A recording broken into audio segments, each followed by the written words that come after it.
তো আমরা শুরু করি। সো লাস্ট উইকে আমরা ওয়াই জনি ক্যান্ট এনক্রিপ্ট এই পেপারটার প্রথম চারটা সেকশন নিয়ে ডিসকাস করছিলাম। সো ডিসকাশনের সামারি ছিল যে আহ, এই পেপারে বেসিক্যালি পিজিপি ফাইভ যেটা, সেই পিজিপি ফাইভের বিভিন্ন ইউজার ইন্টারফেসের যে ইস্যুসগুলা ছিল সেগুলা আইডেন্টিফাই করা হয়েছিল। এবং এরপরে বেসিক্যালি ওই ইস্যুগুলো আইডেন্টিফাই করে আপনার যে রিসার্চাররা তারা একটা হাইপোথেসিসে আসছে যে এত ইস্যুস যদি থাকে ইউজার ইন্টারফেসে সিকিউরিটি নিয়ে, তার মানে হচ্ছে ইউজারদেরকে আমি যদি অ্যাকচুয়ালি এই টুলটা ইউজ করতে দেই, হুম, তাহলে বেসিক্যালি তারা এটা দিয়ে ঠিকমতো কাজ আসলে করতে পারবে না। সো এটা যে হাইপোথেসিস ছিল, তো এখন সেই হাইপোথেসিসটাকে তারা টেস্ট করার জন্য তারা অ্যাকচুয়ালি একটা ইউজার স্টাডি ডিজাইন করছে। সো আমি মনে হয় আগের দিন বলছিলাম যে এই কোর্সে আমরা যা কিছু করব সবকিছু আসলে ইউজারকে ইনভলভ করতে হবে। সো এখানে একটা খুবই ইম্পর্টেন্ট জিনিস আপনাদের সবার আসলে বলতে হবে যে এই যে প্রথম প্যারাগ্রাফটা, এটা নিয়ে আমরা আহ, পরে আরো ডিটেল আলাপ করব যখন আমরা স্টাডি ডিজাইন নিয়ে কথা বলবো। So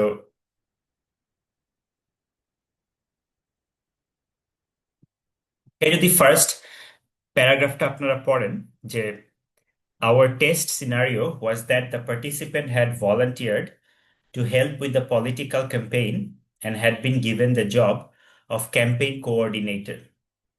The participant's task was to send out campaign plan updates to other members by email using PGP. Last লাইনটা এখানে খুবই important, since presumably volunteering for a political campaign implies a personal investment in the campaign success. We hope that the participants would be appropriately motivated to protect the secrecy of their messages. তো এখানে প্রথম যে প্রশ্নটা সেটা হচ্ছে যে তারা যে টেস্ট করতেছে যে মানুষ পিজিপি ফাইভ ইউজ করে এনক্রিপশন এবং ডিজিটাল সিগনেচার এই কাজটা তারা করতে পারছে কিনা, তাই না? তো এখন হচ্ছে যে আমি যে পার্টিসিপেন্টদের রিক্রুট করতেছি, আমি তাদেরকে কেন সরাসরি মানে স্ট্রেইট ফরওয়ার্ড বলতেছি না যে আমার এই স্টাডিটা হচ্ছে যে পিজিপি ফাইভ এর ইউজেবিলিটি টেস্ট করার জন্য, তাই না? আমি তো স্ট্রেইট ফরওয়ার্ড তাদেরকে এটা বলতে পারি যে আমি, কারণ আহ, আমি যত স্ট্রেইট ফরওয়ার্ড হব তত তত আমার হচ্ছে আমার ল্যাবের এক্সপেরিমেন্টাল সিনারিওটা তত রিয়েলিস্টিক হবে, তাই না? মানে রিয়েল ওয়ার্ল্ডে তো ইউজার আসলে তাই করে। কিন্তু এখানে কেন আমি একটু হাইড করতেছি, তাই না? এখানে ইউজারদেরকে যখন রিক্রুট করা হচ্ছে তাদেরকে কিন্তু এটা বলা হচ্ছে না যে আমরা দেখবো যে আপনারা কিভাবে কি বলে আপনার পিজিপি ফাইভ ইউজ করতেছেন, এরকম কিন্তু বলা নাই। তাদেরকে বলা হচ্ছে যে আপনাদেরকে একটা টাস্ক দেওয়া হবে যেটা হচ্ছে একটা পলিটিক্যাল ক্যাম্পেইন হবে। সেই পলিটিক্যাল ক্যাম্পেইনে আপনার কিভাবে আহ, আপনারা ইন্টারাকশন করেন আমরা সেটা দেখব। সো এই জিনিসটাকে এইচসিআই এর ভাষায় বলা হয় ডিসেপশন। হ্যাঁ, ডিসেপশন মানে হচ্ছে আমি আমার স্টাডির ট্রু পারপাসটা আমি হাইড করতেছি। আমি আমার স্টাডির ট্রু পারপাসটা হাইড করছি। কেন আমি আমার স্টাডির ট্রু পারপাসটা হাইড করছি? এটার একটা কারণ আছে। কারণ হচ্ছে যে যদি ট্রু পারপাসটা বলা হয় তাহলে দেখা গেছে যে কোনো একটা পার্টিসিপেন্ট যদি এক্সপেরিমেন্টারের পারপাসটা কি সেটা যদি বুঝে যায়, তাহলে তারা সাবকনশিয়াসলি তাদের বিহেভিয়ারটাকে চেঞ্জ করে ফেলে, যাতে করে মানে রিসার্চার যেটা চাচ্ছে সেই জিনিসটাই যাতে তারা পারফর্ম করতে পারে সেভাবে। এটা একটা আনকনশিয়াস হিউম্যান বায়াস। হ্যাঁ, এটা নিয়ে আমরা পরে দেখব। তো আমি একটা সিম্পল উদাহরণ দিই। ধরেন একটা রিসার্চার, ধরেন আপনি কোনো একটা প্রোটোটাইপ ডিজাইন করছেন। আপনি একটা কোনো একটা প্রোটোটাইপ ডিজাইন করছেন, এক্সিস্টিং কোনো একটা প্রোটোটাইপ আছে, সেই প্রোটোটাইপটাকে আপনি এনহ্যান্স করছেন, চেঞ্জ করে আপনার মতো একটা প্রোটোটাইপ ডিজাইন করছেন। এখন আপনি চেক করবেন যে কোন প্রোটোটাইপটা বেটার, হ্যাঁ, অরিজিনালটা নাকি আপনি যেটা চেঞ্জ করছেন সেটা। এখন যদি আপনি এটার জন্য ইউজারদেরকে ল্যাবে ডেকে বলেন যে তুমি প্রোটোটাইপ এ ইউজ করো, প্রোটোটাইপ বি ও ইউজ করো, তো এখন যদি আপনার রিসার্চ সাবজেক্টটা যদি এটা বুঝে যায় যে প্রোটোটাইপ এটা হচ্ছে যেটাকে আমরা বলি কন্ট্রোল কন্ডিশন, আর প্রোটোটাইপ বিটা হচ্ছে আপনার ডিজাইন করা। So, তারা যদি এটা বুঝে যায় যে আপনার একটা প্রোটোটাইপ আপনার ডিজাইন করা, তাহলে তারা নিজেদের বিহেভিয়ারটাকে সাবকনসিয়াসলি, এটা কিন্তু ইচ্ছা করে করে না, তারা সাবকনসিয়াসলি নিজেদের বিহেভিয়ারটাকে এমনভাবে চেঞ্জ করবে যাতে তারা আপনার প্রোটোটাইপে যাতে তারা বেস্ট পারফরমেন্সটা দিতে পারে। কারণ হচ্ছে ওই যে বললাম, তাদের মধ্যে একটা সাবকনশিয়াস টেন্ডেন্সি চলে আসে যে I have to make the experimenter happy, তাই না? যে এক্সপেরিমেন্টার আমাকে যে রিক্রুট করছে, সে আমার কাছে তো কিছু এক্সপেক্ট করতেছে, তাই না? সো আমি এমনভাবে পারফর্ম করব যেন সেটা আমার রিক্রুটারকে হ্যাপি করে। সো এই কারণে সাইবার সিকিউরিটি স্টাডিজে আপনার ডিসেপশন অ্যাপ্লাই করা খুবই কমন। ডিসেপশনটা অ্যাপ্লাই করা খুবই কমন। সো আমি ওই দিন আপনাদের একটা সাপ্লিমেন্টারি রিডিং দিছিলাম, তাই না, গত সপ্তাহে যে দুইটা পেপার। আহ, তো আজকেও আমি একটা সাপ্লিমেন্টারি পেপার দিব, যেখানে আহ, আপনারা দেখবেন যে কেন এবং কিভাবে সাইবার সিকিউরিটিতে ডিসেপশনটা অ্যাপ্লাই করাটা জরুরি। হ্যাঁ, এবং আমরা যদি আমরা পাসওয়ার্ডের স্টাডি করি, পাসওয়ার্ডের বেশিরভাগ স্টাডিতে আমাদের আসলে ডিসেপশন অ্যাপ্লাই করতে হয়।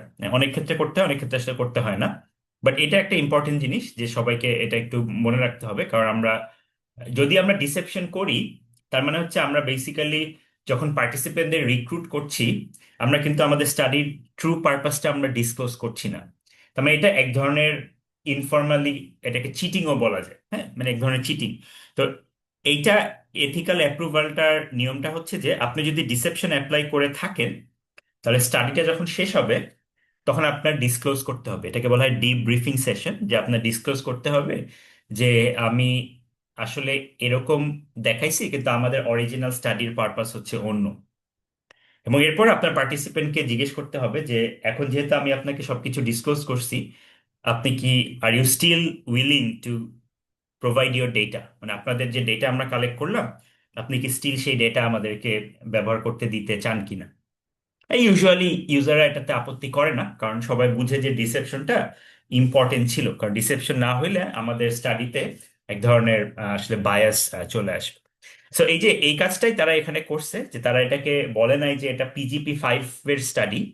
তারা বলছে এটা একটা জেনারেল স্টাডি, যেখানে আমরা দেখব যে আপনারা কিভাবে অনলাইন কাজকর্ম করেন। এবং অনলাইন কর্মতে এমন একটা টপিক সিলেক্ট করা হয়েছে যেটাতে যথেষ্ট প্রাইভেসি আছে, তাই না? ইলেকশন ক্যাম্পেইন কোঅর্ডিনেটর, তার মানে এক এক আপনার গ্রুপেরই একজন আরেকজনকে মেসেজ পাঠাবে। সো এর মধ্যে কিন্তু প্রাইভেসি এন্ড সিকিউরিটি ব্যাপারটা ইনবিল্ট, তাই না? যে আপনি যখন বলতেছেন যে একটা ক্যাম্পেইনে আমি এই ধরনের কাজ করতেছি, তো ইউজাররা এটুকু বুঝছে যে এখানে আমার সিকিউরিটি প্রাইভেসিটা ইম্পর্টেন্ট, সো আমার ঠিক মতো সিকিউরিটি প্রাইভেসি ইউজ করতে হবে। কিন্তু ওই যে আপনারা গতদিন যে আমরা বলছিলাম না, এই আমাদের গত 10 মিনিটের ডিসকাশনের সামারি হচ্ছে ওই যে প্রথম একটা প্রপার্টি ছিল না, আমরা আগের দিন যে 5টা প্রপার্টি পড়ছিলাম, তাই না? যে সিকিউরিটি ইজ এ সেকেন্ডারি গোল, তাই না? So, আমাদের স্টাডিটাও এমন ভাবেই ডিজাইন করতে হবে রিয়েলিস্টিক্যালি, যাতে এটা ইউজারের সেকেন্ডারি গোল হয়। তারা যদি স্টাডিটা এমনভাবে অ্যাডভার্টাইজ করতো যে এটা PGP 5 এর স্টাডি, তখন কিন্তু সিকিউরিটিটা প্রাইমারি গোল হয়ে যেত, তাই না? So, আমরা তো সেটা চাচ্ছি না, আমরা সিকিউরিটিটাকে সেকেন্ডারি রাখতে চাচ্ছি, মানে আমরা জিনিসটাকে রিয়েল ওয়ার্ল্ডের মতোই করতে চাচ্ছি। সো এই কারণে তারা এই ডিসেপশনটা অ্যাপ্লাই করছে। এরপরে আপনারা আহ, আমি আর ডিটেল এখানে আসলে বলতেছি না কি কি করা হয়েছে, এটা আপনারা নিজেরা একটু দেখে নিয়েন। বাট আপনারা যদি এই টাস্কগুলো দেখেন, তাদেরকে বাঞ্চ অফ টাস্ক দেওয়া হয়েছে, ঠিক আছে? তাদেরকে বলা হয়েছে যে আপনার প্রথম কাজটা হচ্ছে the participant send email to that team member asking a question about how to do something. ঠিক আছে? সো এটাকে আসলে আপনার ইমেলটা যে আমি পাঠাচ্ছি, সো ইমেলটা তো আমার মানে সিক্রেট হইতে হবে, সো সেটার জন্য আমার এনক্রিপশন করতে হবে। হুম। সো এনক্রিপশন করতে হবে, এবং আরেকটা কাজ দেওয়া হয়েছিল সেখানে তাকে আপনার ডিজিটাল সিগনেচারও করতে হবে। ঠিক আছে? সো বেসিক্যালি এই পুরো টাস্কটা তাদেরকে করতে দেওয়া হয়েছিল। সো আপনাদের যেটা ইম্পর্টেন্ট সেটা হচ্ছে এই ডেটাটা বোঝা, রেজাল্টটা আসলে বোঝা, যে বেসিক্যালি এখানে 5.2.2-তে আপনি যদি দেখেন যে 12 জন পার্টিসিপেন্টকে আপনার রিক্রুট করা হয়েছে। হ্যাঁ, এবং 5.2.2টাও এখানে ইম্পর্টেন্ট, সবাই যদি একটু দেখেন। আপনি যখন কোনো একটা স্টাডিতে কোনো একটা পার্টিসিপেন্ট রিক্রুট করবেন, আপনার স্যাম্পলটা যেন আপনার অ্যাকচুয়াল ইউজারের রিপ্রেজেন্টেটিভ হয়। So, আপনারা একটু চিন্তা করে বলেন তো, 1999 সালে PGP-5 একটা সফটওয়্যার, মানে সিকিউরিটি সফটওয়্যার, হ্যাঁ, 1999 সালে সিকিউরিটি সফটওয়্যার PGP-5, এটা কি সবাই আপনার মনে হয় ইউজ করতো? আপনার কি মনে হয় যে, মানে 1999 সালে তো ইন্টারনেট তখন অতটা পপুলার না। সো ইন্টারনেটে আমি মেসেজ আদান প্রদান করতেছি, এবং আমি একটা সিকিউরিটি সফটওয়্যার, তাও আবার এনক্রিপশন সফটওয়্যার ইউজ করতেছি। সো এটা কি আপনার মনে হয় যে ইউজার বেস যারা পিজিপির, তারা কি অ্যাভারেজ ইউজার বেস, নাকি মোর দেন অ্যাভারেজ? মোর দেন অ্যাভারেজ। মোর দেন অ্যাভারেজ, তাই না? সো এই কারণেই আপনি যদি স্টাডিটা নর্মাল ইউজারদের দিয়ে রিক্রুট করে করেন, ওই আরেক ধরনের বায়াস চলে আসবে। So, আপনি যদি এটা পড়েন 5.2.2, তাহলে দেখবেন যে এক্সপেরিয়েন্সড ইউজার্স অফ ইমেল, তারা কিন্তু এভারেজ করে নাই, তারা এক্সপেরিয়েন্স। 1999 সালে এক্সপেরিয়েন্সড ইউজার্স অফ ইমেল মানে তারা বেশ, মানে যথেষ্ট, আমি বলবো যে উপরের দিকের লেভেলেরই এক্সপেরিয়েন্স ইউজার। হ্যাঁ, এবং তাদেরকে ইনিশিয়ালি তারা কিন্তু পাবলিক অ্যান্ড প্রাইভেট কি ক্রিপ্টোগ্রাফি নিয়ে পার্থক্যটা আসলে জানে না। হ্যাঁ, তাদের কলেজ ডিগ্রি আছে, কারো কারো গ্র্যাজুয়েট ডিগ্রিও আছে। সো এটা কিন্তু একটা ইম্পর্টেন্ট জিনিস। আমরা যদি আমরা যখন যে স্টাডি করব, ধরেন আপনার যদি স্টাডিটা হয় নর্মাল পাসওয়ার্ড নিয়ে কিংবা ফিশিং নিয়ে, তাহলে আমাদের রিক্রুটমেন্টটা মানে মাস স্কেলে হইতে পারে, কারণ পাসওয়ার্ড সবাই ইউজ করে। হ্যাঁ, আপনার ফিশিং এর ভিকটিম সবাই হয়।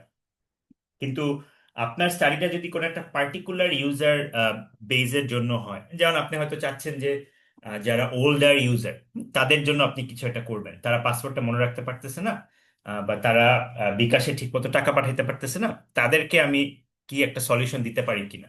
তো তখন আপনার ইউজার বেজের রিক্রুটমেন্টটাও কিন্তু ওই রকম হইতে হবে। হ্যাঁ, এবং এখানেও আরো কিছু আপনার বায়াস আছে, যে জিনিসটা আমরা আসলে পরবর্তীতে আরেকটু ডিটেল দেখব।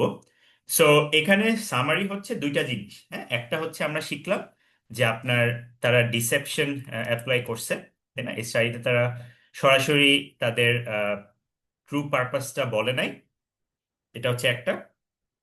আর আরেকটা হচ্ছে যে তারা যে পার্টিসিপেন্ট রিক্রুট করছে, সে পার্টিসিপেন্টের যে ডেমোগ্রাফি, সেটা অ্যাকচুয়াল PGP-5 যে ইউজার, তাদের ডেমোগ্রাফির কাছাকাছি, মানে সিমিলার টাইপের।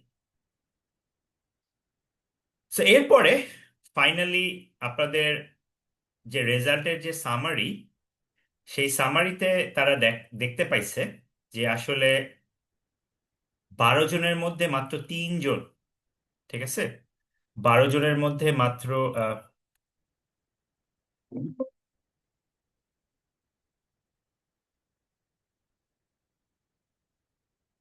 রেজাল্টটা আপনার এখানে বলা আছে।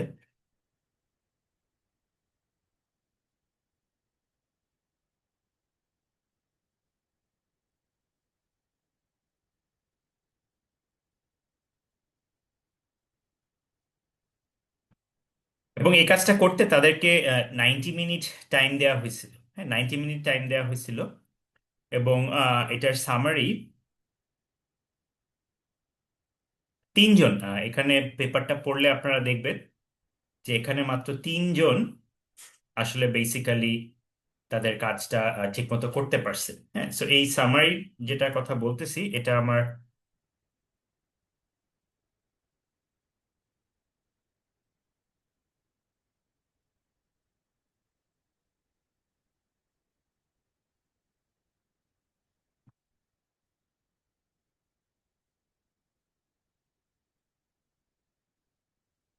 এই যে সামারিটা, আমার স্লাইডটা আমি আপলোড করে দিব, স্লাইডে সামারিটা বলা আছে যে the results support the hypothesis that the standard model of user interface design is not sufficient to make computer security usable for people who are not already knowledgeable in that area.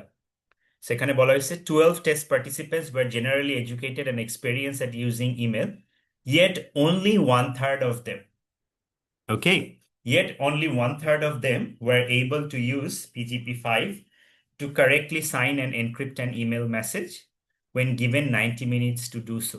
তাহলে 3 জনের মধ্যে 12 জন হ্যাঁ, আপনারা easily বুঝতে পারছেন only 25% effectiveness, তাই না? So তার মানে এটার কনক্লুশনটা কি, যে এত আহ, ভালো ডিজাইন একটা সফটওয়্যার করা হয়েছে এইচসিআই এর পার্সপেক্টিভে, তারপরেও সেটার মাত্র 25% তাদের কাজটা ঠিক মতো করতে পারছে। So this is the summary of the their user study. সো এই পেপারটা যখন পাবলিশ হইলো, তখনই সবার মাথায় এই চিন্তাটা আসলো যে না, আমরা আসলেই এই পেপারে যে ক্লেমটা করা হয়েছে, আপনারা ওই যে পাঁচটা প্রপার্টির লাস্টের যে প্রপার্টিটা, তাই না, উইকেস্ট লিঙ্ক, তাই না, যে টেকনোলজিটা আমার উইকেস্ট লিঙ্ক না, আমার উইকেস্ট লিঙ্কটা হচ্ছে ইউজার। কারণ হচ্ছে যে PGP5 যে টেকনোলজি ইউজ করছে সেটা তো হচ্ছে রেগুলার এনক্রিপশনের টেকনোলজি, তাই না? সো ওইটাতে কোনো উইকনেস নাই, উইকনেস হচ্ছে যে ইউজাররা বুঝে কাজটা আসলে ঠিক মতো করতে পারতেছে না। সো এই পেপারটা থেকে বেসিক্যালি আমাদের usable security and privacy area, এই এরিয়াটা ফার্স্ট শুরু হয়েছে। সো আমি আপনাদের এই স্লাইডটা আপলোড করে দিব, যেটা হচ্ছে যে আমরা যে কথাগুলো বলছি, আজকে যে কথাগুলো বলতেছি সেটার হচ্ছে সামারি। ঠিক আছে, এটা আমি আপলোড করে দিব। সো এখন তার মানে আমাদের যেটা বুঝতে হবে সেটা হচ্ছে যে আমরা যদি এরকম সিমিলার স্টাডি করতে চাই, তাহলে আমাদের আসলে কি কি জিনিস জানা লাগবে। কারণ এখানে কিন্তু যে যে প্রজেক্টে কাজ করেন, টার্ম পেপার যেখানে কাজ করেন, ওই পার্টটা কিন্তু সবারই কমন, যে আমাদের ইউজারের কাছে রিচ আউট করে আমাদের কিছু ডেটা কালেক্ট করে কিছু অ্যানালিসিস আমাদের করতে হবে। সো এইটা বোঝার জন্য আমরা আজকে থেকে আমাদের পরের স্টেপে যাওয়া শুরু করব। বাট তার আগে কি এই পেপারটা নিয়ে কারো কোনো কোয়েশ্চেন, কমেন্ট অর কনফিউশন এরকম কিছু আছে? স্যার, হ্যালো স্যার, শোনা যাচ্ছে আমার কথা? হ্যাঁ, শোনা যাচ্ছে, বলেন। স্যার, রিসার্চের ক্ষেত্রে ইনফর্ম কনসেন্টের একটা ব্যাপার আছে না? জি। এখন ডিসিপশনটা কি আসলে এইখানে অ্যালাউড হচ্ছে? এটার রিজন কি যে এখানে মেন্টাল হেলথ অথবা ফিজিক্যাল হেলথে কোনো হার্ম হচ্ছে না পার্টিসিপেন্টের, এই জন্য? বা রাইট। আইআইবি কি এটা অ্যালাউ করবে এই রিজনে যে এখানে কোনো হার্ম হবে না পার্টিসিপেন্টের? Right, very good question. হ্যাঁ, মানে আইআরবি কে যখন রিসেপশনের কথাটা আমাদের আসলে ডিসক্লোজ করতে হবে, ডিসক্লোজ করতে হবে। যদিও আপনার মানে ব্র্যাকেট যে আইআরবির ফরম্যাটটা, ওইখানে ডিসেপশনের কথাটা অত ক্লিয়ারলি স্ট্রেট ফরওয়ার্ডলি বলা নাই। বাট আপনি যদি বিদেশে যে কোনো স্টাডির আইআরবি করেন, ওখানে একটা স্পেসিফিক প্রশ্নই থাকে যে এখানে কি কোনো ডিসেপশন অ্যাপ্লাই করা হচ্ছে কিনা। তখন ওটার উত্তরে আপনাকে বলতে হবে যে হ্যাঁ, ডিসেপশন করা হচ্ছে। তখন ওরা, যারা আইআরবি রিভিউ করবে, তারা তারা ওই যে এই জিনিসটা অ্যাসেস করবে যে পার্টিসিপেন্টের ডিসেপশনের জন্য কোনো ইয়ে হচ্ছে কিনা, সাইকোলজিক্যাল বা ফিজিক্যাল কোনো ক্ষতি হচ্ছে কিনা। ইউজুয়ালি নিয়ম যেটা আমি বললাম, যে ইনফর্মড কনসেন্টে কিন্তু আপনি আসল কথাটা এখানে লিখতে পারতেছেন না, সো আপনাকে ওই ডিসেপশনের কথাটাই লিখতে হবে। সো ডিসেপশন থাকলে আপনার ডিব্রিফিং সেশনটা মাস্ট। ডিব্রিফিং সেশন মানে হচ্ছে স্টাডিটা শেষ হওয়ার পর আপনার পার্টিসিপেন্টের কাছে গিয়ে ওয়ান অন ওয়ান বসে বলতে হবে যে আমি ডিসেপশন অ্যাপ্লাই করছিলাম এবং ডিসেপশন অ্যাপ্লাই করার কারণ ছিল এইটা। হ্যাঁ, এবং যেটা আমি বললাম যে পার্টিসিপেন্ট ইজিলি বুঝতে পারবে যে আসলে ডিসেপশনটা কেন ইম্পর্টেন্ট ছিল। সো তারা এটা ফিল করবে না যে তারা চিটেড হয়েছে আর কি। যেমন আমি আমার পার্সোনাল এক্সপিরিয়েন্স বলতে পারি, আমি ধরেন পাসওয়ার্ড নিয়ে আমি যখন কাজ করতাম, আমার কি বেশ কিছু স্টাডিতে আমার ডিসেপশন অ্যাপ্লাই করা লাগছিল। এরকম একটা পেপার আমি আজকে আপনাদের দিব সাপ্লিমেন্টারি রিডিং হিসাবে। সো ওইখানে কিন্তু আমার প্রায়, আমি যখন পিএইচডি করতাম, প্রায় 300 সাড়ে 300 পার্টিসিপেন্টকে আমি ওভারঅল এরকম ডিসেপশন অ্যাপ্লাই করে স্টাডি করছি, এবং প্রত্যেককেই আমি লাস্টে ডিব্রিফিং করছি। এবং 100% অফ দ্য পার্টিসিপেন্টস আন্ডারস্টুড যে না, ডিসেপশনটা আসলে দরকার ছিল, নইলে আমার ডেটাটা ঠিক মতো আসতো না আর কি। এবং তারপরেও যেটা বললাম, যে আপনার জিজ্ঞেস করতে হবে যে আহ, আপনাকে যে ডিসিভ করা হয়েছে এটা জানার পরও কি আপনি willing to allow us to use your data. হ্যাঁ, কেউ যদি এমন হয় যে না, ডিসেপশন করা হয়েছে, এটা শোনার পর সে বললো যে না, তোমরা আমার ডেটা ইউজ করতে পারবে না, কারণ হচ্ছে তোমরা তো আমাকে সত্যি কথাটা বলো নাই। তো তখন কিন্তু আমাদের আবার ওর ডাটাটা আমাদের উইথড্র করে নিতে হবে। এবং এথিক্সটা এতই রিগোরাস যে ওর ডাটাটা উইথড্র করলেও ওকে আমি যে কম্পেনসেশনটা প্রমিস করছি, সেই কম্পেনসেশনটা আমার ওকে দিতে হবে। আমি যদি বলি তোমাকে $5 দিব বা 100 টাকা দিব, সে টাকাটা স্টিল দিতে হবে, কিন্তু ডেটাটা আমরা আসলে ইউজ করতে পারবো না। সো আইআরবির মানে প্রোটোকলের গুলা এতখানি আর কি আপনার রিগোরাস, যে আসলে এটা মেনটেন করতে হবে। তো এই এই ইনফর্ম কনসেন্টের কথাই যেটা বললেন, সেটাই আমাদের নেক্সট আমরা আলাপ করব, যে মানে এথিক্সের পুরো ব্যাপারটাই আমরা নেক্সট আসলে আলাপ করা শুরু করব। Any other question? Okay sir, thank you. আচ্ছা, তো এখন আমরা যেটা শুরু করব, এবং এটা ইম্পর্টেন্ট এই কারণে যে আপনার এটা দিয়ে একটা অ্যাসাইনমেন্ট তো আমাদের আসবে। আপনাদের মনে হয় একটা অ্যাসাইনমেন্ট আছে, আপনারা যদি সিলেবাসের ইয়েটা খেয়াল করেন তাহলে আপনারা দেখবেন যে আপনাদের একটা অ্যাসাইনমেন্ট করতে হবে। সো সেই অ্যাসাইনমেন্টে আমরা বেসিক্যালি ব্র্যাকের আইআরবির ফর্মগুলাই আমরা ইউজ করব। ইউজ করে আপনাদের একটা স্টাডির জন্য আপনাদের ইয়ে করতে হবে, কি বলে, প্রোটোকল ডিজাইন করতে হবে আর কি, আইআরবির পার্টটা। বাট সেটা করতে যাওয়ার আগে আমাদের আসলে আইআরবির আন্ডারলাইন থিওরিটা আসলে আমাদের বুঝতে হবে। সো আমরা একটু আইআরবির আন্ডারলাইন থিওরিটা আমরা একটু বোঝার চেষ্টা করি। সো সবাই এই ডেসক্রিপশনটা একটু পড়ার চেষ্টা করে।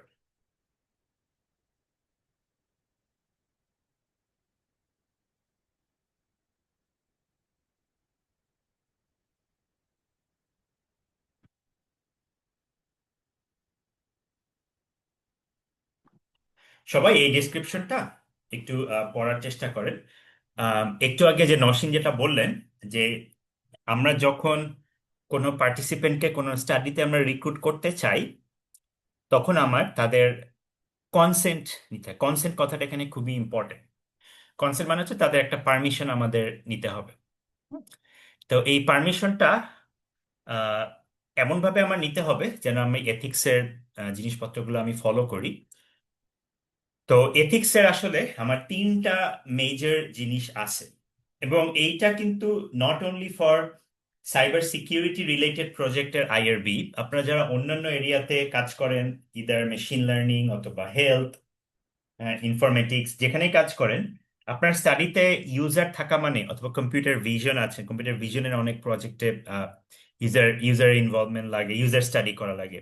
So, আপনারা যে যে এরিয়াতেই আছেন সেখানে আপনার কোনো, সহজ কথা হচ্ছে, প্রথম কথাই হচ্ছে আপনার রিসার্চে যদি কোনো হিউম্যান সাবজেক্টের ইনভলভমেন্ট থাকে, আপনি যদি পিওরলি সিমুলেশন করেন তাহলে কিন্তু আপনার আইআরবির কোনো কোনো দরকার নেই। আপনি যদি পিওরলি সিমুলেশন রিলেটেড কাজ, বা পিওরলি যদি আপনি একটা এআই মডেল ডেভেলপ করে আপনি সেটাতে কোনো একটা কিছু প্রবলেম সলভ করার চেষ্টা করতেছেন, যেখানে আপনার মানে, হ্যাঁ, ইউজারের ডেটা হয়তো আছে, কিন্তু সেই ডেটাটা হয়তো সেকেন্ডারি ডেটা, মানে আপনি পাবলিকলি অ্যাভেলেবল রিপোজিটরি থেকে ইউজারের ডেটা কালেক্ট করে ডেটা সেট বানাচ্ছেন। ওইসব ক্ষেত্রে কিন্তু আমার আইআরবির দরকার হচ্ছে না। আমার আইআরবি তখনই দরকার হচ্ছে যখন আমি ডিরেক্টলি ইউজারের সাথে ইন্টারঅ্যাক্ট করব। হ্যাঁ, এবং এই ডিরেক্টলি যখন আমি ইউজারের সাথে ইন্টারঅ্যাক্ট করব, এটার প্রথম শর্তটাই হচ্ছে আমি যখন ইউজারকে রিক্রুট করব তাদের কনসেন্ট নিতে হবে। হ্যাঁ, এবং কনসেন্ট নেওয়ার জন্য তো আমার স্টাডিটাকে একটু ব্যাখ্যা করতে হবে। তারা কি করবে সেটা যদি তারা ঠিকমতো না বুঝে, তাহলে তারা তাতে কনসেন্ট দিতে পারবে না। তো এই কারণে আমরা এখন এই কনসেন্টের প্রসিজিওরটা বোঝার চেষ্টা করব। সো সবাই এই ফার্স্টের প্যারাগ্রাফটা একটু পড়েন।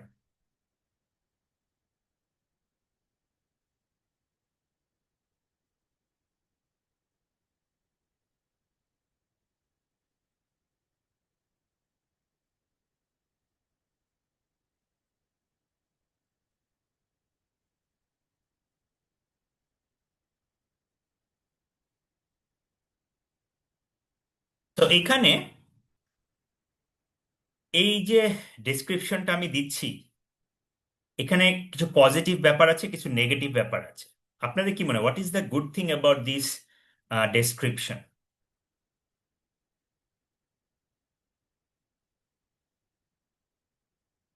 লাস্টের লাইনটা হিন্ট দিয়ে দিই, লাস্টের লাইনটা হচ্ছে ইম্পর্টেন্ট এখানে। তার কনসেন্ট নেওয়া হচ্ছে একসেপ্ট বাটন দিয়ে রাইট, পার্টিসিপেট মানে করতে। হচ্ছে যে এখানে বলা হচ্ছে যে ইউজারের ভলান্টারি পার্টিসিপেশন, আমি কিন্তু জোর করে কাউকে কিছু নিচ্ছি না, তাই না? সে হচ্ছে যদি অ্যাকসেপ্ট বাটন ক্লিক করে তাহলেই সে প্রসিড করবে। সো এইটা কিন্তু যে কোনো আহ, মানে স্টাডির বেয়ার মিনিমাম, যে যাদেরকে আমি রিক্রুট করব তাদের ভলান্টারি পার্টিসিপেশন হইতে হবে। আমি তাকে জোর করে আসলে কিছু করতে পারবো না। কিন্তু একই সাথে এখানে কিছু সমস্যাও আছে। সমস্যাটা যেটা হচ্ছে সেটা হচ্ছে যে আমি এখানে প্রথম 5 লাইনে যে বর্ণনাটা দিছি সেটা কিন্তু বেসিক্যালি যারা সবাইকে আমি একটু বলছিলাম মনে হয় এসিমেট্রিক এনক্রিপশন আর এসিমেট্রিক ডিজিটাল সিগনেচার নিয়ে একটু ঘাটাঘাটি করতে। সো বেসিক্যালি এখানে যে প্রথম 5টা লাইন বলা হচ্ছে এটা কিন্তু বেসিক্যালি এসিমেট্রিক এনক্রিপশনের একটা সামারি, তাই না? তো এখন একটা অ্যাভারেজ ইউজার, আপনার কি মনে হয় একটা অ্যাভারেজ ইউজার এই 5টা লাইন পড়ে যে কম্পিউটার সায়েন্স ব্যাকগ্রাউন্ডের না? আপনাদের মনে আছে 5টা প্রবলেমেটিক প্রপার্টির 2 নাম্বারটা ছিল অ্যাবস্ট্রাকশন প্রপার্টি, তাই না? যে এই যে কম্পিউটার সিকিউরিটি যে রুলগুলা সেগুলাকে সামারাইজ করে ইউজারের কাছে প্রেজেন্ট করা বেশ কঠিন। তো যে কম্পিউটার সায়েন্স ব্যাকগ্রাউন্ডের না, আপনার কি মনে হয় সে এই 5টা লাইন প্রথম পড়ে আসলে বুঝতে পারবে যে তাকে কি করতে হবে? No sir. এটা বোঝাটা মানে এটা সে বুঝবে আশা করাটা অনেকটা এরকম আশা করার মতো যে আপনাকে একটা ফিজিক্স বা কেমিস্ট্রির কোনো একটা টাস্ক দেওয়া হইলো যেখানে অনেক টেকনিক্যাল ল্যাঙ্গুয়েজ ইউজ করা হইলো, করে বলা হইলো যে এই এই স্টাডিতে আপনি পার্টিসিপেট করতে চান কিনা, তাই না? সো এইটার ব্যাড থিং, গুড থিংটা হচ্ছে it ask for users voluntary participation, but এটার ব্যাড থিং হচ্ছে টু মাচ টেকনিক্যাল ডেসক্রিপশন, তাই না? এই প্রথম 5 লাইনে টু মাচ টেকনিক্যাল ডেসক্রিপশন, প্রথম 5 লাইনে two much technical description, not possible for an average non-computer science or cybersecurity major to understand and give informed consent। তার মানেটা হচ্ছে আপনি যখন ইনফর্ম, এখানে কিন্তু 2টা জিনিস, একটা হচ্ছে কনসেন্ট আর আরেকটা হচ্ছে ইনফর্মড কনসেন্ট। ওকে, ইনফর্মড কনসেন্ট কথাটার অর্থ হচ্ছে যে আমার পার্টিসিপেন্ট যে তাদের কনসেন্টটা দিবে সেটা দেওয়ার জন্য তারা কি ওয়েল ইনফর্মড না কি, মানে তাদেরকে কি আমি ঠিকমতো সবকিছু ইনফর্ম করছি না করি নাই।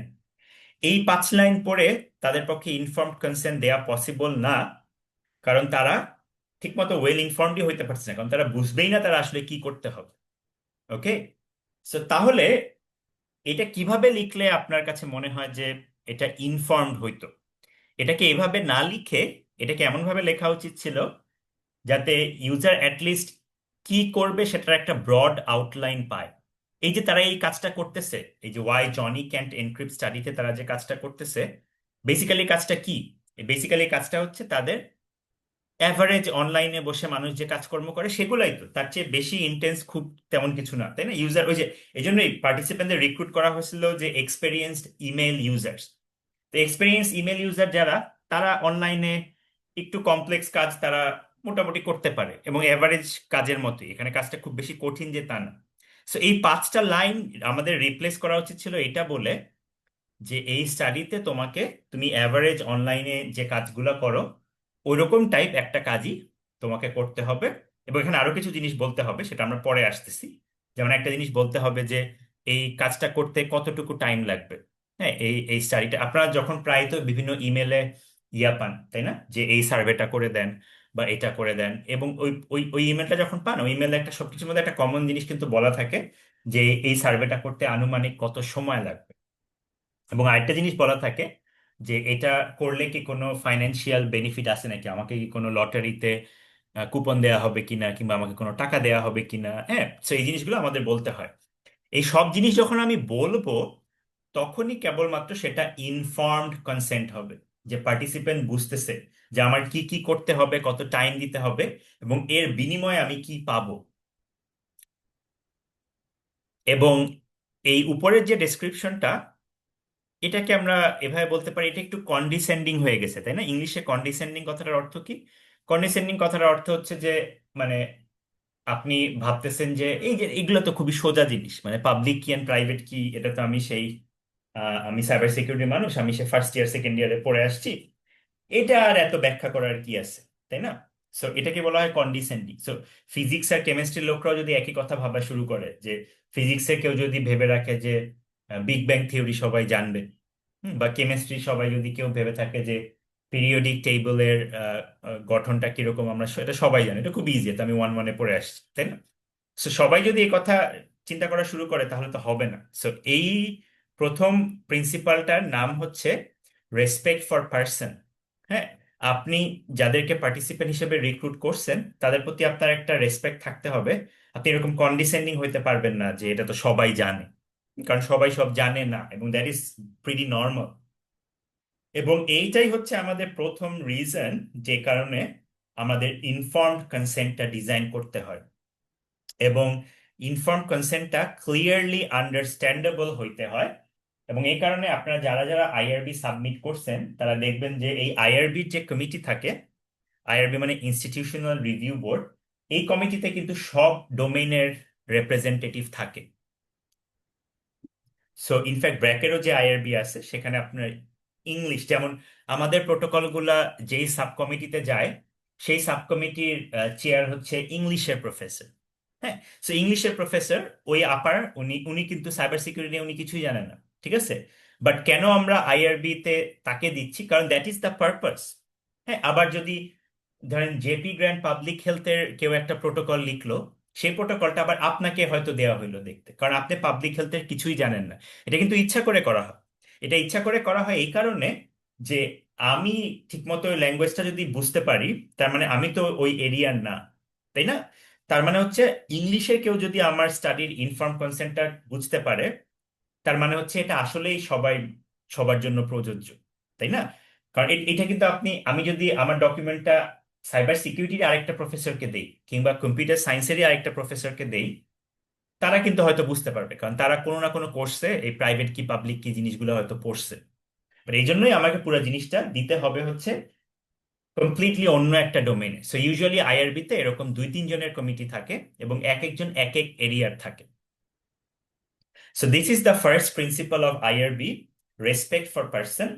এবং এখান থেকে আসলে আমরা বুঝতে পারি যে why informed consent is important, এবং ইনফর্মড কনসেন্টে কোন কোন কম্পোনেন্ট গুলো থাকলে সেটাকে আমরা ইনফর্মড কনসেন্ট বলতে পারি। কোয়েশ্চেন?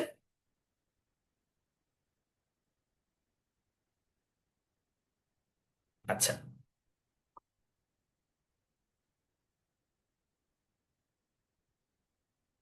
তাহলে আমরা একটু সেকেন্ড সিনারিওতে যাই। একটু সেকেন্ড সিনারিওটা সবাই একটু পড়েন।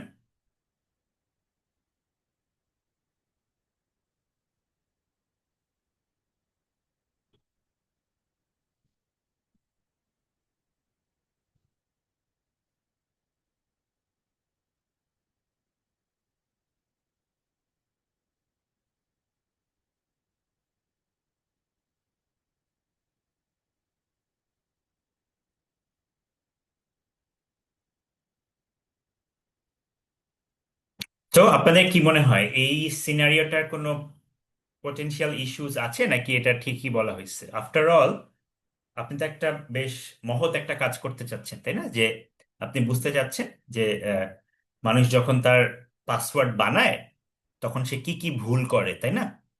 So, আপনি আপনার বন্ধুকে বা আপনি আপনার পার্টিসিপেন্টকে বললেন, সুন্দর আমি একটা কাগজ দিলাম, এই কাগজে তোমার সব পাসওয়ার্ডগুলো আমাকে লিখে দাও, আমি এটা এখন অ্যানালিসিস করে বলবো যে এখানে কি কিভাবে তুমি ইমপ্রুভ করতে পারো। So what is the potential problem with this design? Sir ওদের পাসওয়ার্ড লিখতে বলতেছে, actual password, so we are not protecting hour participants, মানে রাইট, ওদের। হ্যাঁ। রাইট। মানে বেসিক্যালি আমরা যেটা করতেছি সেটা হচ্ছে যে এটাকে যদি আপনার উত্তরটাকে আমি যদি একটু মানে সাইবার সিকিউরিটি বা ইউজেবল প্রাইভেসির ভাষায় বলি, এই স্টাডিতে এই ডিজাইনে টু মাচ রিস্ক, তাই না? মানে আমি অ্যাজিউম করে নিচ্ছি যে যে রিসার্চার যে সে খুবই ভালো একজন মানুষ, মানে তার তার কোনো খারাপ উদ্দেশ্য নাই, মানে সে ওই পাসওয়ার্ড গুলা নিয়ে মানে আপনার হচ্ছে উল্টাপাল্টা কিছু করবে সেরকম কোনো উদ্দেশ্য নাই। রিসার্চার খুবই মহৎ।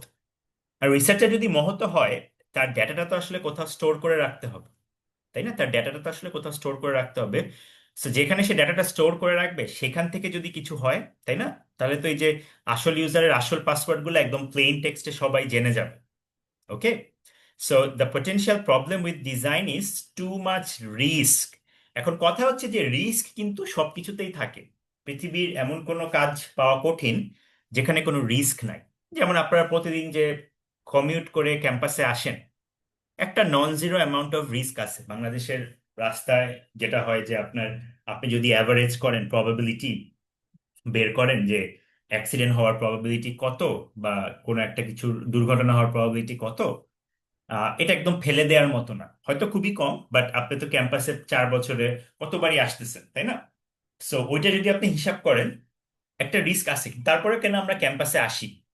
কারণ এখানে রিস্কের চাইতে বেনিফিটটা অনেক বেশি, তাই না? আমি বেনিফিটে ক্লাসে অনেক কিছু শিখতে পারি, আমি একটা ডিগ্রি সার্টিফিকেট পাই, বা যারা হচ্ছে চাকরি করি তারা হচ্ছে বেতন পাই। এই রিস্ক বেনিফিট অ্যানালিসিসের কারণেই কিন্তু প্রতিদিন আমি কমিউট করে ক্যাম্পাসে আসতেছি। এখন যদি কোনোদিন হরতাল বা ধর্মঘট হয়, তখন কিন্তু আমার বেনিফিটটা সেম থাকে, আমি ক্লাসে এসে শিখবো, ওই বেনিফিটটা সেম থাকে, কিন্তু আমার রিস্কটা অনেক বেড়ে যায়। তো এই কারণে ধর্মঘট অবরোধের দিন আমরা ক্লাস অনলাইনে দিয়ে দিই। হ্যাঁ, বা বিদেশে যেটা হয়, স্নো হইলে, ব্লিজার্ড হইলে আমরা বলি ক্লাস অনলাইন। তো তখন কিন্তু রিস্ক বেনিফিট অ্যানালিসিসে দেখা যাচ্ছে যে বেনিফিটটা আর রিস্কটা বরং বেশি হয়ে যাচ্ছে।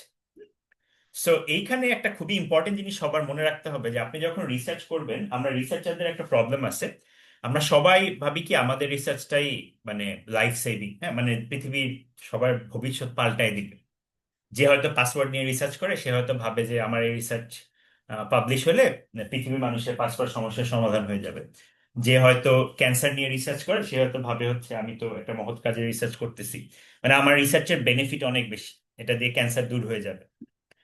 যে হয়তো আপনার কম্পিউটার ভিশন নিয়ে কাজ করতেছে সে হয়তো ভাবে যে হ্যাঁ, আমার রিসার্চটার প্র্যাকটিক্যাল ইম্প্যাক্ট অনেক বেশি, যে এই রিসার্চটা ঠিক মতো করতে পারলে আপনার যে ড্রোন, যে ইকুইপমেন্ট গুলো আছে তারা ঠিক মতো বুঝতে পারবে যে কোনটা কোন এলাকায় সিভিলিয়ান বেশি, কোন এলাকায় সিভিলিয়ান কম। তাহলে তারা সিভিলিয়ান বেশি যে এলাকা, ওইখানে হয়তো অটোমেটেড ইয়েগুলো অ্যাটাক করবে না। হ্যাঁ, সো এটা মানবতার অনেক কল্যাণ। সবাই আমরা কিন্তু ভাবি যে, মানে আমরা সবাই আমাদের রিসার্চকে বেনিফিট সাইডটাকে খুব বেশি হাইলাইট করি। এটার রিস্কটা যে আছে সেটা নিজের রিসার্চে আমরা নিজেরা আসলে বোঝাটা কঠিন, কারণ আমরা সবাই বায়াসড। সো এই কারণে এটাও আইআরবি কমিটির একটা সেকেন্ড কাজ, যে আপনি যে প্রোটোকলটা যেভাবে ডিজাইন করছেন সেখানে কি বেনিফিটটাকে ম্যাক্সিমাইজ করা এবং রিস্কটাকে মিনিমাইজ করা হয়েছে কিনা। এবং যেটা বললাম, এটার আপনার নিজের প্রোটোকলের অ্যাসেসমেন্ট আপনি নিজে করলে হবে না। ওকে, এটা ওই আইআরবির কমিটিকে করতে হবে। সো তার মানে হচ্ছে, একটা তো হচ্ছে আপনার গেল উপরে ইনফর্মড কনসেন্ট গেল, ইনফর্ম কনসেপ্টের সাথে সাথে আপনার আরেকটা ফাইল সাবমিট করতে হবে, যেখানে খুব লেইম্যান টার্মে আপনার স্টাডিতে কি কি করা হবে সেই জিনিসটা ব্যাখ্যা করা হবে। এবং আইআরবির লোকজন সেটা পড়বে, পরে আইআরবির লোকজন এই জিনিসটা করবে যে এটার বেনিফিট কতটুকু আর এটার রিস্ক কতটুকু। হ্যাঁ, এবং এটা তারা ডিসাইড করবে, এটা আপনার ডিসাইড করার দায়িত্ব আপনার না, মানে এটা করলে আপনার একটা বায়াস হবে। সো এটা হচ্ছে সেকেন্ড প্রিন্সিপাল। আইআরবির প্রথম প্রিন্সিপালটা আমরা দেখে আসছিলাম যে রেসপেক্ট ফর পার্সন, প্রথমটা ছিল রেসপেক্ট ফর পার্সন, আর দ্বিতীয়টাকে আমরা বলতেছি বেনেফিসেন্স। এটা আমরা পরে দেখবো, টার্মটার নাম হচ্ছে বেনেফিসেন্স। বেনেফিসেন্স বেনিফিটস থেকে আসছে। বা যদি নিচে যাই তাহলে দেখবেন যে এই যে সেকেন্ডটা হচ্ছে বেনেফিসেন্স। ওকে, সো এই সেকেন্ড পার্ট বা বেনিফিসেন্স নিয়ে কারো কোনো প্রশ্ন বা কনফিউশন বা কিছু?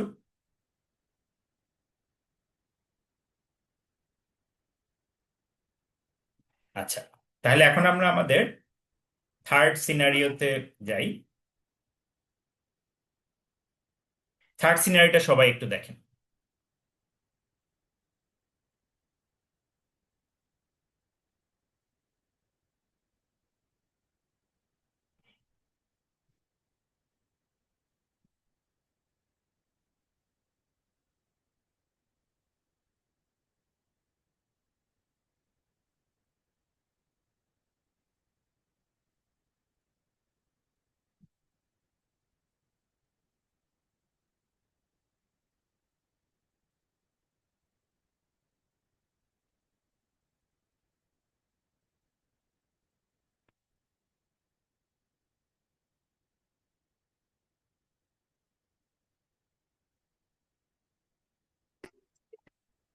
এই সিনারিওর ভালো এবং খারাপ দিক কি কেউ হাইলাইট করতে পারবেন?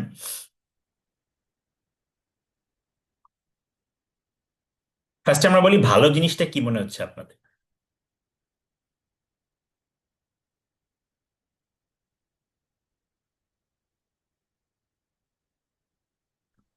অপশনাল।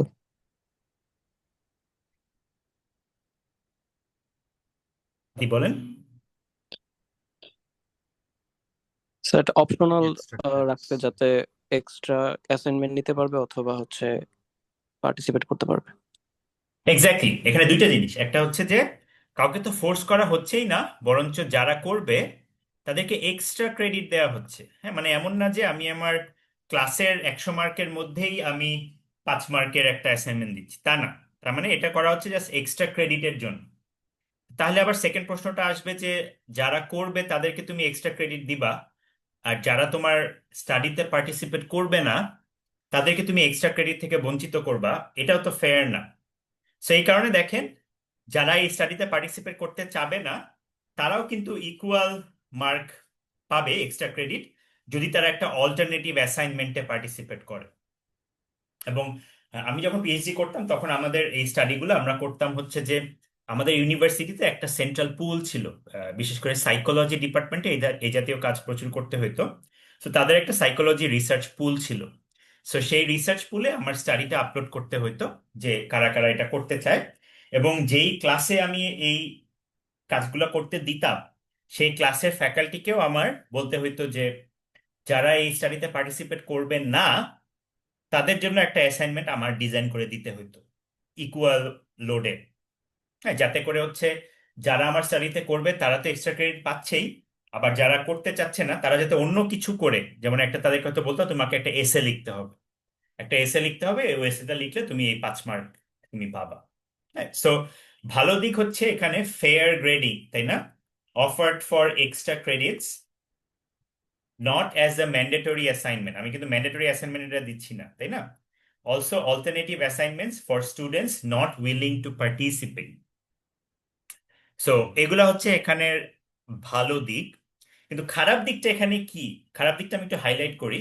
এই যে ফিশিং অ্যান্ড সোশ্যাল ইঞ্জিনিয়ারিং হয় যে, এটার ভিকটিম কারা?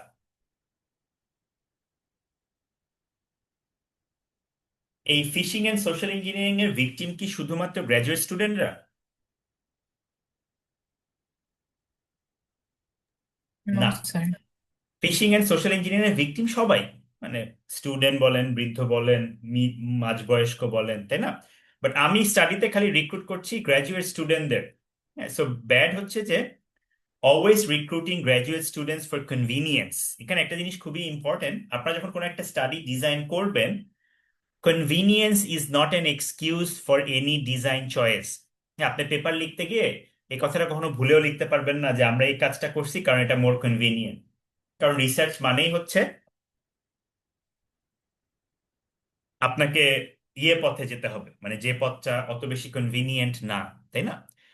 এখন এই শুধু ইউজেবল প্রাইভেসি অ্যান্ড সিকিউরিটি না, ওভারঅল সাইকোলজি বা এই টাইপ স্টাডির একটা বড় ক্রিটিসিজম হচ্ছে যে এক্ষেত্রে সবচেয়ে বেশি আমরা রিক্রুট করি গ্র্যাজুয়েট স্টুডেন্টদের, কারণ তাদেরকে রিক্রুট করা ইজিয়ার, তাদেরকে হাতের কাছেই পাওয়া যায়। তো ধরেন আমার ব্র্যাকেই তো ধরেন আমার সিএসসি তেই আমার প্রায় 500 গ্র্যাজুয়েট স্টুডেন্ট আছে। হ্যাঁ, আমার আন্ডার গ্র্যাডে আমার প্রায় 8,000 স্টুডেন্ট আছে।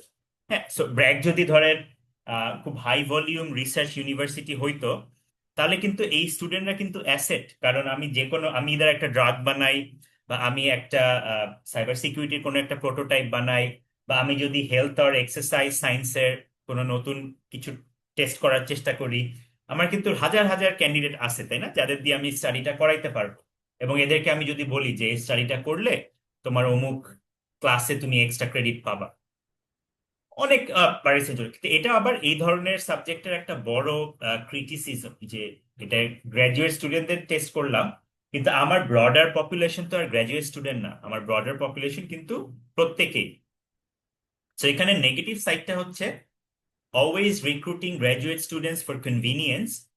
A group of subject is always being selected due to their status and justice is not being done. সোজা কথা হচ্ছে, আপনার এই জিনিসটা কিভাবে চিন্তা করতে হবে যে আমার এই কাজের বেনিফিটটা কারা পাবে? সবাই। তো বেনিফিটটা যদি সবাই পায়, আমি গিনিপিগ বানাবো শুধুমাত্র একটা সার্টেন ক্যাটাগরিকে, this is not being justice. Justice maintain করতে হলে আমার এমন ভাবে করতে হবে যে আমার রিক্রুটে যেন গ্র্যাজুয়েট স্টুডেন্টও যেমন থাকে, সেরকম বৃদ্ধ মানুষও থাকে, মধ্যবয়স্ক মানুষও থাকে, প্রফেশনালও থাকে, নন প্রফেশনালও থাকে, তাই না? সো এই তিনটা জিনিস, respect for person, beneficence and justice, এই তিনটা জিনিস হচ্ছে the three main principles of Belmont report. Belmont report জিনিসটা কি? আমাদের এই কম্পিউটার সায়েন্সের বেশিরভাগ জিনিসপত্রই আসলে একটু ইউএস সেন্ট্রিক। ইউএস সেন্ট্রিক বলতে মানে হচ্ছে যে বেশিরভাগ জিনিসপত্র আসলে ইউএস এর স্ট্যান্ডার্ডে আপনার ফলো করা হয় আর কি। সো এই বেলমন্ট রিপোর্টটাও ইউনাইটেড স্টেটসেরই একটা এথিক্স বোর্ডের রিপোর্ট। আমি মনে হয় আগের দিন একটু ব্রিফ হিস্টোরি বলছিলাম যে সেকেন্ড ওয়ার্ল্ড ওয়ারে যখন নাজি সায়েন্টিস্টরা সায়েন্সের নামে হিউম্যান প্রিজনারদের উপর ইনহিউম্যান এক্সপেরিমেন্ট চালাইছে। তো তখন ওয়ার্ল্ড ওয়ার 2 শেষ হওয়ার পর সবাই বলছে যে না, এভাবে সায়েন্সের নামে আনএথিক্যাল কাজ আমি করতে পারি না। সো ইউএস এর মানুষটাও এই কথা চিন্তা করছে, এবং ইউএস এর মানুষটা এই কথা চিন্তা করার পরে তারা একটা কমিটি বানাইছে। সেই কমিটির রিপোর্টকেই বলা হচ্ছে বেলমন্ট রিপোর্ট। বাট এর সাথে একটা খুবই ইন্টারেস্টিং হিস্টোরি রিলেটেড, সেই হিস্ট্রিটা আমি একটু পরে আলাপ করতেছি। তার আগে আপনারা যারা তারাবি পড়বেন তাদের জন্য আমি একটু কুইকলি অ্যাটেন্ডেন্সটা আমি নিয়ে নিই। যারা তারাবি পড়বেন তারা তাহলে লিভ করতে পারবেন। So, আমি একটু স্ক্রিন শেয়ারটা অফ করি।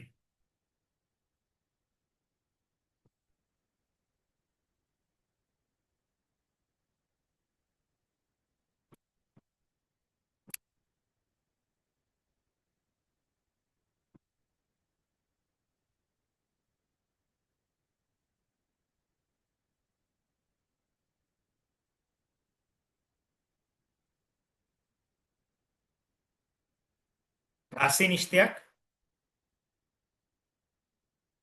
নাইমা তাহসিন নদী, নওশিন সাদিয়া, Present, sir. নাসরিন আক্তার, সিফাত ই সাদাকিন, রাতুল সাহা, আফসানা হোসেন অনিমা, Present, sir. সংযুক্তা দাস বৃষ্টি, নাফ সায়েম, মুবিনুল ইসলাম, মোহাম্মদ রাকিবুল হাসান মাহিন, স্যার স্যার নাইমা সঞ্জীব। নদী প্রেজেন্ট আছে। নাইমা নদী আছে প্রেজেন্ট? জি স্যার, টেক্সট লিখেছে। আচ্ছা, thank you. Sanjida Tabassum,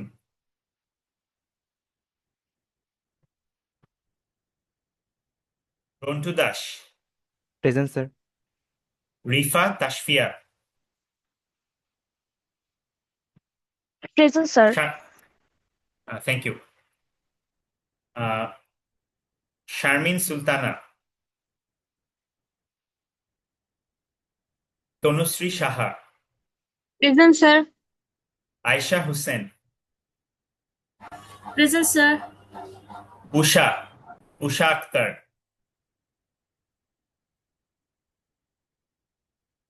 Tasnia Rahman, Present, sir. Tasnim Ahsan Promi, Present, sir. Meshkatul Arefin, Present, sir. Abdul Kahar Siddiqui, Yes, sir. তামকিন,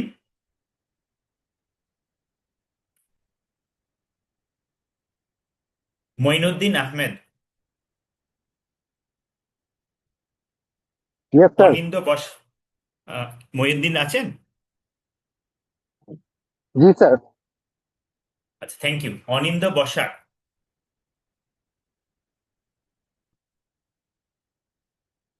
Alifa Akter, Present, sir. Alifia, sir. Okay Alifia, thank you. Mahedi Islam, present sir. Riazul Islam Rifat, Present, sir. Ayesha Tabassum, present sir. Tahmim Hasan,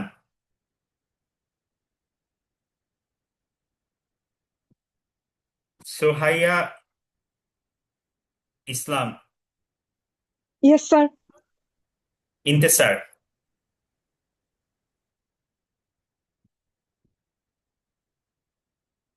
Shakib Hossain, Yes, sir. Atikur Rahman,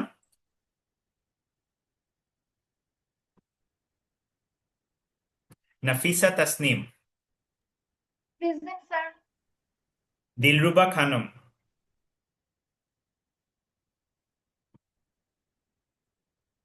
Tasmia Hasan, Present, sir.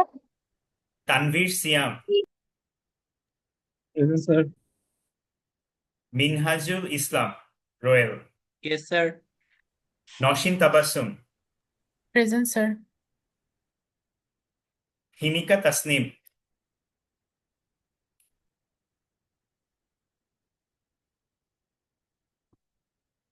আচ্ছা আমি কারো নাম কি বাদ দিছি?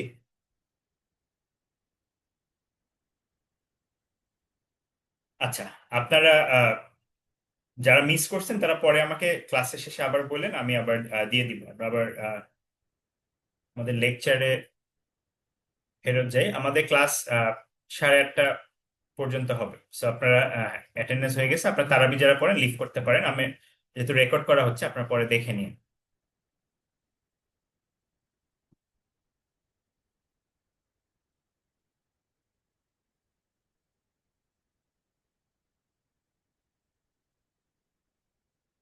আচ্ছা, যেটা আমি বলতেছিলাম যে এই এটার পিছে একটা খুব ইন্টারেস্টিং হিস্ট্রি আছে, যেটাকে বলা হচ্ছে টাস্কিগি। আমার স্ক্রিন কি দেখতে পাচ্ছেন? Yes sir. আচ্ছা, এইটাকে বলা হয় টাস্কিগি এক্সপেরিমেন্ট। টাস্কিগি হচ্ছে ইউএস এর একটা সিটির নাম, এবং ওখানে একটা ইউনিভার্সিটি আছে। সো ওইখানে তারা এটা মনে হয় খুব সম্ভবত 1920-30-এর দিকে হবে। সিফিলিস সিফিলিস বলে একটা অসুখ আছে। সো সিফিলিসের ড্রাগ টেস্ট করা হয়েছিল, এবং সিফিলিসের ড্রাগ টেস্ট করা হয়েছিল আফ্রিকান আমেরিকান পপুলেশনের উপর। আফ্রিকান আমেরিকান পপুলেশন যারা হচ্ছে কালো মানুষ তাদের উপর, এবং যারা হচ্ছে খুবই গরিব, খুবই গরিব কালো মানুষ যারা। টাস্কেগি এটা হচ্ছে অ্যালাবামাতে। অ্যালাবামা হচ্ছে ইউএস এর one of the poorest states.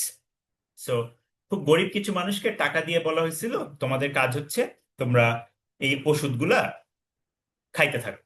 ওষুধগুলা আহ, মানে বেশ কয়েকদিন ধরে তোমরা খাবা, এর বিনিময়ে তোমাদের আমি কিছু টাকা দিব, এবং ওষুধগুলা খাবা, এবং তোমাদের এতদিন পর পর ল্যাবে এসে, আমাদের হসপিটালের ল্যাবে এসে কিছু ডেটা আমাদের দিতে হবে। তো এখানে কিন্তু আপনার কোনো ইনফর্ম কনসেন্ট ছিল না, তাই না? ইনফর্ম কনসেন্ট ছিল না, কারণ তাদেরকে কিন্তু বলা হয় নাই যে ওষুধটা কিসের বা এই ওষুধের সাইড ইফেক্ট কি। বেসিক্যালি তারা বোঝার চেষ্টা করতেছিল যে আমি এই ওষুধটা পাবলিককে দেওয়ার আগে আমি একটু গিনিপিগ হিসেবে টেস্ট করে দেখি। তো যেসব আফ্রিকান আমেরিকানদের এই ওষুধটা দেওয়া হচ্ছিল, তারা কিন্তু কোনো ইনফর্ম কনসেন্ট পায় নাই, তাদেরকে সাইড ইফেক্ট ক্লিয়ারলি বলা হয় নাই। 2 নাম্বার হচ্ছে রিস্ক বেনিফিট অ্যানালিসিস। যেটা রিস্ক কিন্তু এখানে অনেক বেশি, কারণ তারা জানে না যে এটার সাইড ইফেক্ট কি হইতে পারে, কারণ ড্রাগটা তো মাত্র আবিষ্কার করা হয়েছে। সো বেনিফিটটা যদি অনেক বেশি, যে সিফিলিস কিওর করব আমি, কিন্তু এর রিস্কও অনেক বেশি, কারণ যাদেরকে দেয়া হচ্ছে সাইড ইফেক্টে তো অনেকে মারাও যেতে পারে, তাই না?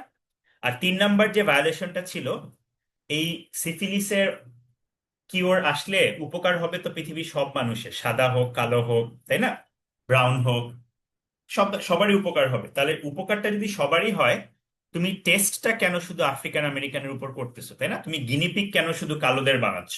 তো তার মানে যে 3 নাম্বার পয়েন্টটা আমরা বলছিলাম, সেটার কোনো জাস্টিসও ছিল না। সো এইখানে এই বেলমন্ট রিপোর্টটা আসলে বেসিক্যালি টাস্কেগি এক্সপেরিমেন্টের নিয়ে যখন অনেক কথা শুরু হলো, তখনই এই বেলমন্ট কমিশন গঠন করা হয়, এবং তারা এই জিনিসগুলোকে ফর্মালাইজ করে।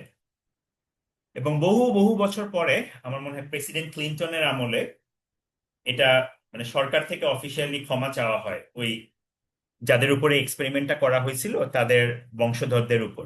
কারণ স্টাডিটা ছিল প্রবাবলি মানে এনএইচএস এর স্টাডি, মানে এনএইচএস না তো, ওটা নামটা ভুলে গেলাম, মানে মানে একটা সরকার ফান্ডেড যে health study, NIH, national institute of health, তাদের স্টাডি ছিল। যেহেতু গভর্নমেন্ট ফান্ডেড স্টাডি ছিল, তো সরকার প্রেসিডেন্ট নিজে বহু বছর পরে মাফ চাইছিল আর কি।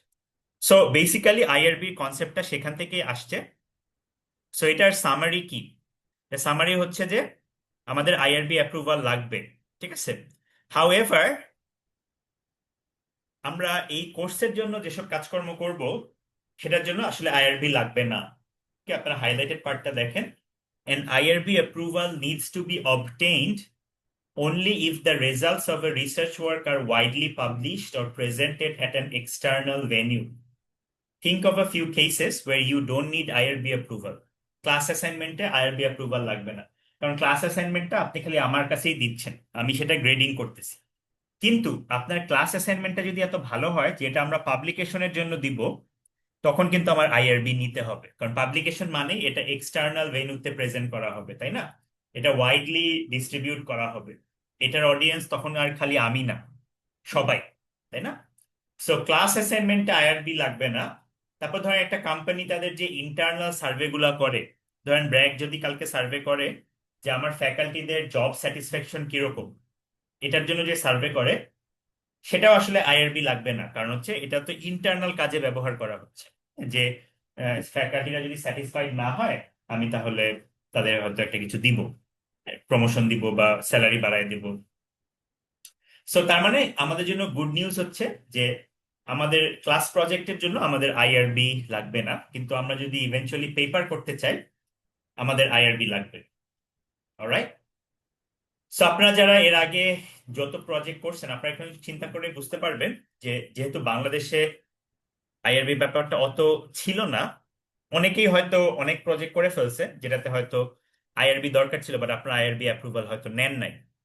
এবং আগে এই জিনিসটা খুব একটা প্রবলেম হইতো না, বাট ইদানিং প্রবলেমটা বেশি হচ্ছে, কারণ বড় বড় ভেন্যু যেগুলা, কনফারেন্স বলেন, জার্নাল বলেন, তারা কিন্তু এখন পেপারই অ্যাকসেপ্ট করবে না যদি এই পেপারে আপনার একটা আইআরবি কম্পোনেন্ট থাকে কিন্তু আইআরবি অ্যাপ্রুভাল যদি না নেওয়া হয়।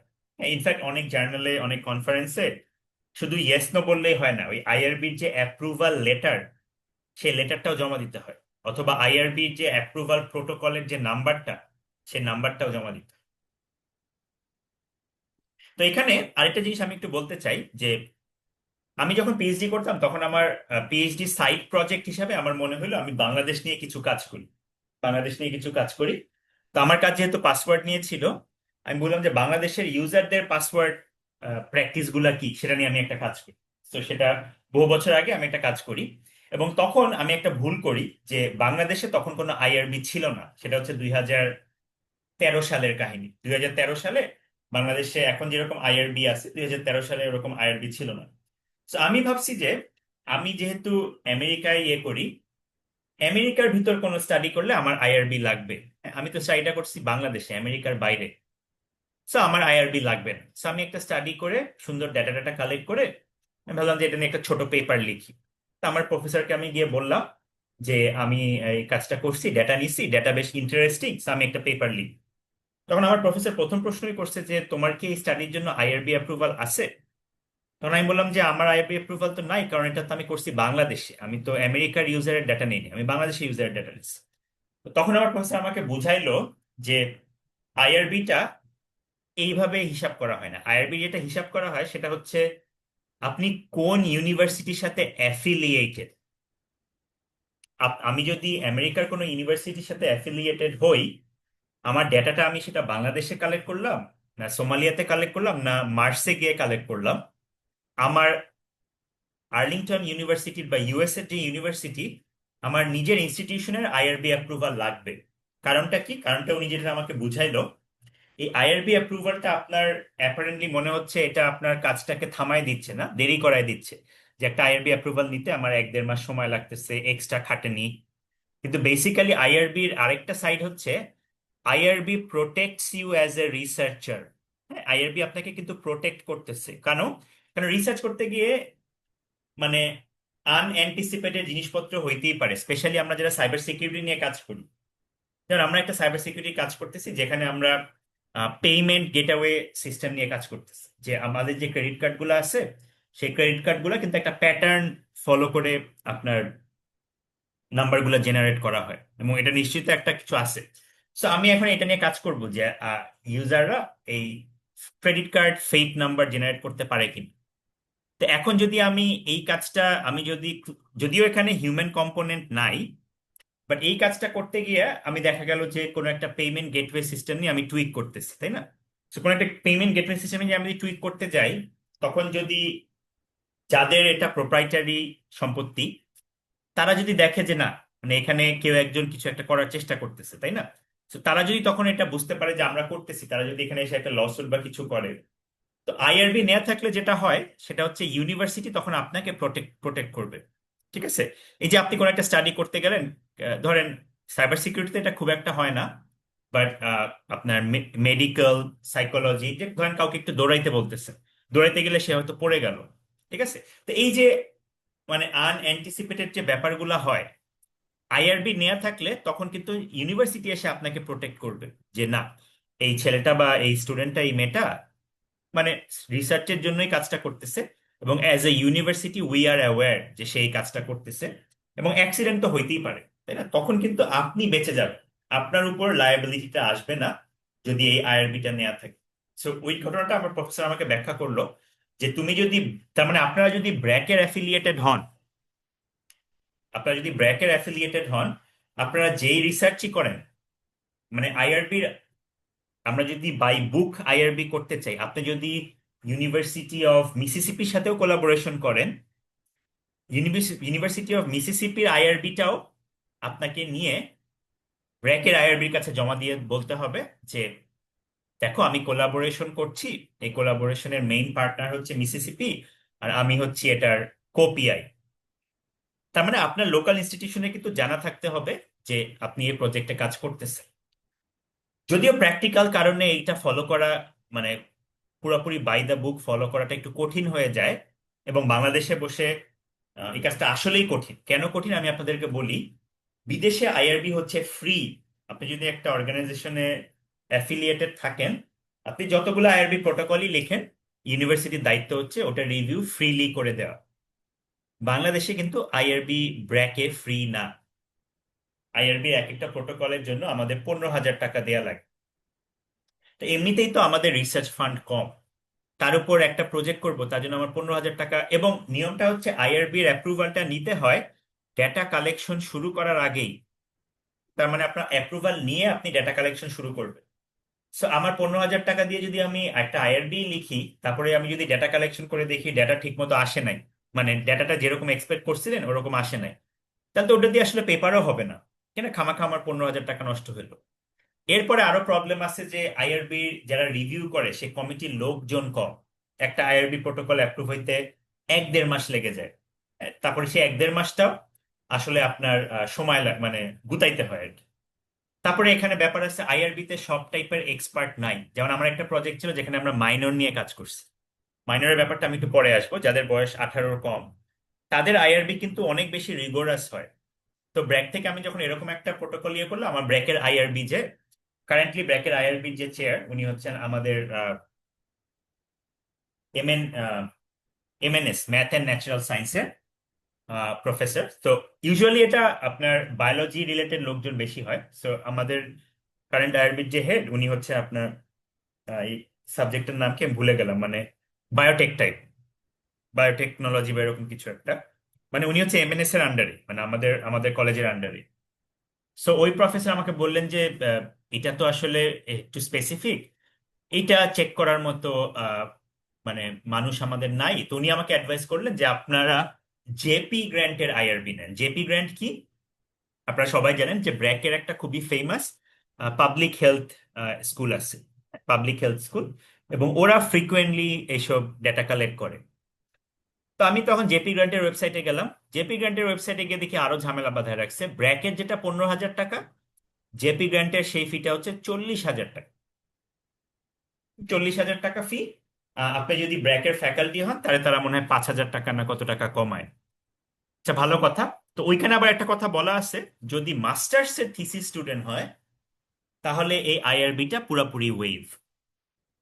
মাস্টার্স এর থিসিস স্টুডেন্ট হইলে আইআরবিটা পুরাপুরি ওয়েভ। তো ভালো কথা। তো আমার মাস্টার্স স্টুডেন্ট, তো আমি তখন বললাম যে যেহেতু আমাদের আইআরবি লাগবে, আমাদের তো এখন ফান্ড নাই, তো মাস্টার্স স্টুডেন্টের কাজ যেহেতু আমরা এটা আইআরবিটা জমা দিই, জেপি গ্র্যান্ট যেহেতু লিখে রাখছে 40,000 টাকা, বাট মাস্টার্সের থিসিস স্টুডেন্ট, যেটা এখানে আপনারা সবাই হয়তো অনেকে ফিউচারে কাজ করবেন। তো জমা দিতে গিয়ে আমরা যখন জেপি গ্র্যান্টের আইআরবি নিয়ে ঘাটাঘাটি শুরু করলাম, তখন দেখি ওখানে আবার ফাইন প্রিন্টে বলা আছে যে এই টাকাটা যে এক্সকিউজ করা হবে কি হবে না, এটা কমিটি ডিসাইড করবে বেসড অন অ্যাভেইলেবল ফান্ড। তার মানে বেসিক্যালি মানে আমাদের দেশের সিস্টেমটা এরকম, আপনি আইআরবি রিভিউ করতেছেন মানে হচ্ছে এটা আপনি এক্সট্রা কাজ, তার জন্য আপনাকে পে করতে হবে, এবং এই টাকাটা আসবে কোত্থেকে, সেজন্য যে অ্যাপ্লাই করবে তার কাছ থেকে নেওয়া হবে। অথচ বিদেশে আমরা যে আইআরবি রিভিউ করি, এটা কিন্তু ধরা হয় ফ্যাকাল্টির একটা সার্ভিস রিকোয়ারমেন্ট। আমরা যারা ফ্যাকাল্টি, বিদেশে যারা ফ্যাকাল্টি, তাদের 3টা জিনিস করতে হয়: টিচিং, রিসার্চ, সার্ভিস। তো এই যে আমি একটা আইআরবি প্রোটোকল চেক করে দিচ্ছি, এটা আমার সার্ভিস হিসেবে কাউন্ট হয়, এটা কিন্তু এক্সট্রা টাকা কেউ পায় না। বাট বাংলাদেশে যেহেতু সার্ভিসের কনসেপ্টটা ওইভাবে নাই, সো টাকা না দিলে তো কোনো ফ্যাকাল্টি কার এত সময় যে এক্সট্রা আমি একটা কাজ করবো, তাই না? সো বাংলাদেশের কালচারটাই আসলে এরকম হয়ে গেছে, সো দেখা যায় যে টাকা দিতেই হয়।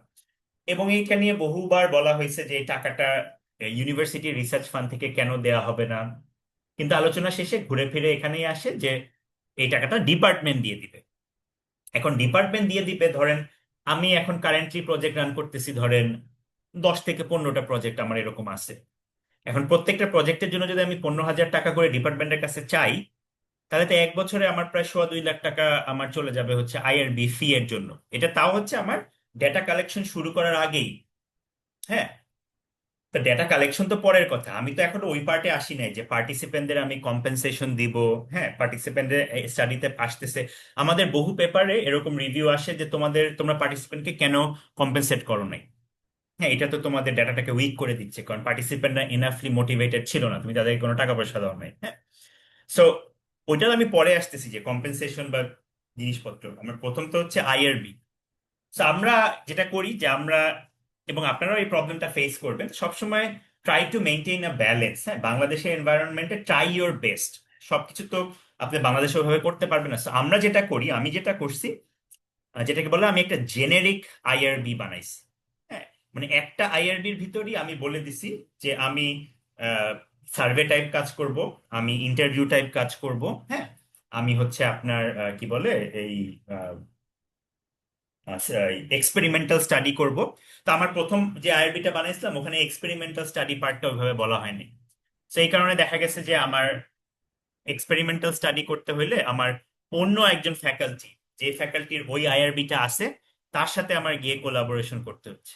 আবার উল্টাটাও ঠিক, যে আমাদের অনেক সাইবার সিকিউরিটি কাজ করছে, আহ, অন্য ফ্যাকাল্টিরা, তাদের আইআরবি ছিল না, এখন তাদের একটা ডেডলাইন চলে আসতেছে। হ্যাঁ, তো তাদের ডেডলাইন চলে আসতেছে, এখন তো তাদের সাবমিট করতে হবে। সাবমিট করতে গিয়ে তারা দেখলো যে আইআরবি লাগবে, তখন তারা আমার কাছে এসে বললো যে আমার যেহেতু অলরেডি একটা আইআরবি আছে, আমার আইআরবিটা তারা ইউজ করতে পারবে কিনা, এরকম আর কি। মানে বাংলাদেশে আসলে আমরা এভাবে আসলে কাজ করতে হয়। হ্যাঁ, বাট মানে আপনার একটা আইআরবি আসলে এখানে লাগবে। সো আইআরবি নিয়ে কারো কোনো question or confusion or comments or suggestions, কারো এক্সিস্টিং কোনো রিসার্চে কি আইআরবি লাগছে, বা হয়তো আহ, মানে আপনাদের আইআরবি সম্পর্কে আগে যে ধারণাটা ছিল সেটা থেকে এখন ধারণাটা আলাদা, বা কারো কোনো কোয়েশ্চেন এরকম কিছু আছে? স্যার, আইআরবি নিয়ে না, ওই আমাদের বেলমন্ট রিপোর্টের লাস্ট পয়েন্টটা নিয়ে আমি একটা কোয়েশ্চেন করতাম। হ্যাঁ, শিওর, বল। এটা স্যার তো জাস্টিসের মানে পয়েন্ট আর কি, তো ওখানে জি, আমাদের ওই যে fair distribution of burden and benefits maybe maintain করতে হয়।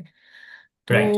ওইটাতে স্যার মানে এই যে সিনারিওটা ছিল, এখানে তো একটা গুড পয়েন্টও ছিল, যেটাতে অ্যাকচুয়ালি মানে যিনি ফ্যাকাল্টি ছিলেন উনি হচ্ছে আম, ওই যে টাস্ক দিয়ে হচ্ছে রাইট, জানা। রাইট, রাইট, হ্যাঁ, তো ওইখানে ওই ফেয়ার ডিস্ট্রিবিউশনটা এখানে কাউন্ট হবে না। আমার রিক্রুটমেন্টটা দেখা লাগবে যে শুধু গ্র্যাজুয়েট রাইট, স্টুডেন্টদের রিক্রুট করা হচ্ছে, মানে ফেয়ার রাইট, রাইট। ডিস্ট্রিবিউশনটা হচ্ছে পপুলেশন বা স্যাম্পল কাদেরকে চুজ করা হচ্ছে ওইটার উপর আসবে। ওইটার উপর, হ্যাঁ, ওইটার উপর। মানে সোজা কথা হচ্ছে আপনার ডিসিশনটা এভাবে মেক করতে হবে যে আমার এই প্রোডাক্টটার ইভেনচুয়াল ইউজার কারা। সো ওই ইভেনচুয়াল ইউজার যারা, প্রপোর্শনেটলি আমার স্টাডিতেও মানে রাফলি ওরকম হইতে হবে। হ্যাঁ, যদি আমার আমার এই প্রোডাক্টটা মানে গ্র্যাজুয়েটরা ইউজ করে, প্রফেশনালরা ইউজ করে, তাহলে আমি বলতেছি না যে 50-50 রিক্রুট করতে হবে, বাট অ্যাটলিস্ট 35-65 বা 40-60 যাতে হয়, মানে 100ই যাতে গ্র্যাজুয়েট না হয়। আচ্ছা, এটা কি মানে সবসময় মেনটেন করা হয়? কারণ স্যাম্পল মানে আমরা যে পার্টিসিপেন্ট তো অনেক স্মল সাইজের হয়, আর হ্যাঁ, মানে এটা ওয়ার্ল্ডের সবাই তো ইউজ করতে পারে এই আমাদের রাইট প্রোডাক্ট। রাইট। সো আমাদের এটা এটা অত মানে স্ট্রিক্টলি আমরা মেনটেন করতে পারি না। এমনও আছে যে স্টাডি শুধু স্টুডেন্ট দিয়ে পেপার ভালো জায়গায় পাবলিশ হয়ে গেছে, হ্যাঁ। বাট এখানে হচ্ছে একটু কনটেক্সটটা ডিপেন্ড করে। যেমন আমি যদি মানে এমন কাজ করি যেটা হচ্ছে যে আমার মানে এটা হচ্ছে মানে এথিক্স এর প্রবলেমের চেয়ে আরেকটা প্রবলেম হচ্ছে আপনার এক্সপেরিমেন্টাল একটা কনফাউন্ডিং এফেক্ট চলে আসবে। মানে হচ্ছে যে যেমন ধরেন, যেমন আমি যদি কোনো একটা কাজ করি যেটা হচ্ছে পাসওয়ার্ড মেমোরাইজেশন স্টাডি, আর পাসওয়ার্ড মেমোরাইজেশন স্টাডিতে আমি যদি শুধু গ্র্যাজুয়েট স্টুডেন্টদের রিক্রুট করি, জাস্টিস হয়তো এখানে আমি কোনোভাবে উতরা যেতে পারবো, কারণ এটা তো আসলে মানে খুব বেশি ক্ষতিকর কাজ না বা ওরকম কিছু না, হ্যাঁ। যেটা যেটা টাস্কিগি এক্সপেরিমেন্টের ক্ষেত্রে ছিল, যে সাইড ইফেক্ট অনেক বেশি। সো আমি আচ্ছা। জাস্টিসের ক্ষেত্রে আমি উতরায় গেলেও এটা কিন্তু এক্সপেরিমেন্টাল ডিজাইন একটা ফ্ল, কারণ স্টুডেন্টরা তো স্বাভাবিকভাবে একটু মেমোরাইজ করতে বেশি পারার কথা, তাই না? কারণ স্টুডেন্টরা অলওয়েজ পড়ালেখার মধ্যে আছে, তাই না? তো এখন এখানে তো আমার প্রফেশনালদের একটু মেমোরাইজ করার ক্যাপাসিটি হয়তো কম। সেখানে প্রবলেমটা এথিক্সের চাইতে ওই পেপার আপনার রিজেক্ট হয়ে যাবে হচ্ছে আপনার ডিজাইন ফ্ল এর জন্য। আচ্ছা আচ্ছা। সো এই প্রবলেমটা সলভ করতেই আমাদের জন্য চলে আসছে হচ্ছে আর কি মেকানিক্যাল টার্ক। আপনার অ্যামাজন মেকানিক্যাল টার্কের নাম শুনছেন? অ্যামাজন মেকানিক্যাল টার্ক হচ্ছে ক্রাউডসোর্সিং এর একটা ওয়েবসাইট, হ্যাঁ। মানে আপনার আমেরিকায় বহু মানুষ আছে যাদের বেকার, কাজকর্ম নাই, তাদের জন্য ঘন্টায় $3-4 ঘরে বসে ইনকাম করাও অনেক, মানে মিনিমাম ওয়েজ যেখানে $8-10, তারা ঘরের মধ্যে বসে বসে ঘন্টায় $3-4 ইনকামও তাদের অনেক কাজ। তারা ওই অ্যামাজন মেকানিক্যাল টার্কে ঢুকে বসে থাকে এবং এখানে এই ধরনের কাজকর্ম দেওয়া হয়। যেমন আমি একটা সিম্পল উদাহরণ দেই, কেউ হয়তো ডিপ ফেক নিয়ে কাজ করতে চায়, হ্যাঁ। আপনারা সবাই ডিপ ফেকের নাম শুনছেন। ডিপ ফেক মানে হচ্ছে যে আপনার এআই জেনারেটেড কন্টেন্ট, তাই না? এখন হচ্ছে আপনি মনে করেন যে আপনি একটা ডিপ ফেক মানুষ কিভাবে মানে পারসিভ করে সেটা একটা স্টাডি করবেন। তা আপনি 100টা ছবি জেনারেট করছেন ডিপ ফেক দিয়ে। আপনি এখন হাজার হাজার মানুষকে কাজে লাগায় দেখবেন যে তারা এটা বুঝতে পারতেছে কিনা এটা ডিপ ফেক কিনা।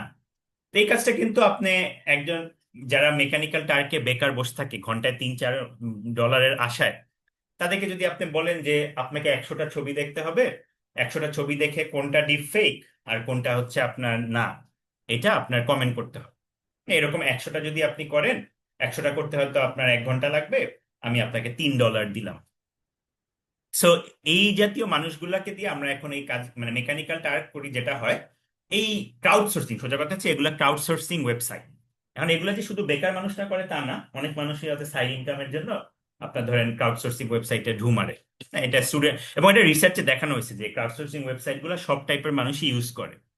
সো এখন রিসার্চ, তারপর আপনার ধরেন ওই যে যারা এআই এমএল নিয়ে কাজ করেন, ডেটা অ্যানোটেশন কিন্তু একটা বড় কাজ। ডেটা অ্যানোটেশন একটা বড় কাজ। এই ডেটা অ্যানোটেশনে অনেক কাজ বা লেবেলিং এর কাজ, হ্যাঁ, এটাতে আমার মানে খুব স্কিল লেবার অনেক ক্ষেত্রে দরকার হয় না। অনেক ক্ষেত্রে স্কিল লেবার দরকার হয়, আবার অনেক ক্ষেত্রে স্কিল লেবার দরকার হয় না। হ্যাঁ, যেমন একটা ছবি দেখে এই ছবিটা কি, মানে এটা কি বিড়ালের ছবি না কিসের ছবি, হ্যাঁ। সো এই যে কাজগুলা, এই কাজগুলোর জন্য আপনি কিন্তু খুব বেশি ইন্টালেক্টের দরকার হয় না। কিন্তু এই অ্যামাজন মেকানিক্যাল টার্ক টাইপ জায়গায় যেটা হয় যে আপনার পৃথিবীর সব জায়গা থেকে আপনি ইউজার পাচ্ছেন, হ্যাঁ, এবং মোটামুটি ডেমোগ্রাফিটাও একটু ডাইভার্স হয়।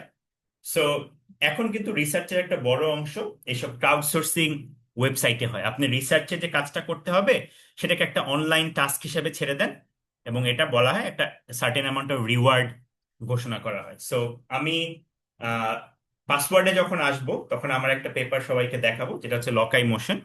সেখানে পুরা স্টাডিটাই কিন্তু আমরা মেকানিক্যাল টার্কে করছিলাম। যে ওই স্টাডিতে একটা ইউজারকে একটা পাসওয়ার্ড মেমোরাইজ করতে হইতো, তারপর সেই পাসওয়ার্ডটা আবার 2 সপ্তাহ পর বা 1 মাস পর রিকল করতে হইতো। সেই পুরো টাস্কটা কিন্তু আমরা একটা মেকানিক্যাল টার্কের মানে আপলোড করে দিছিলাম, হ্যাঁ।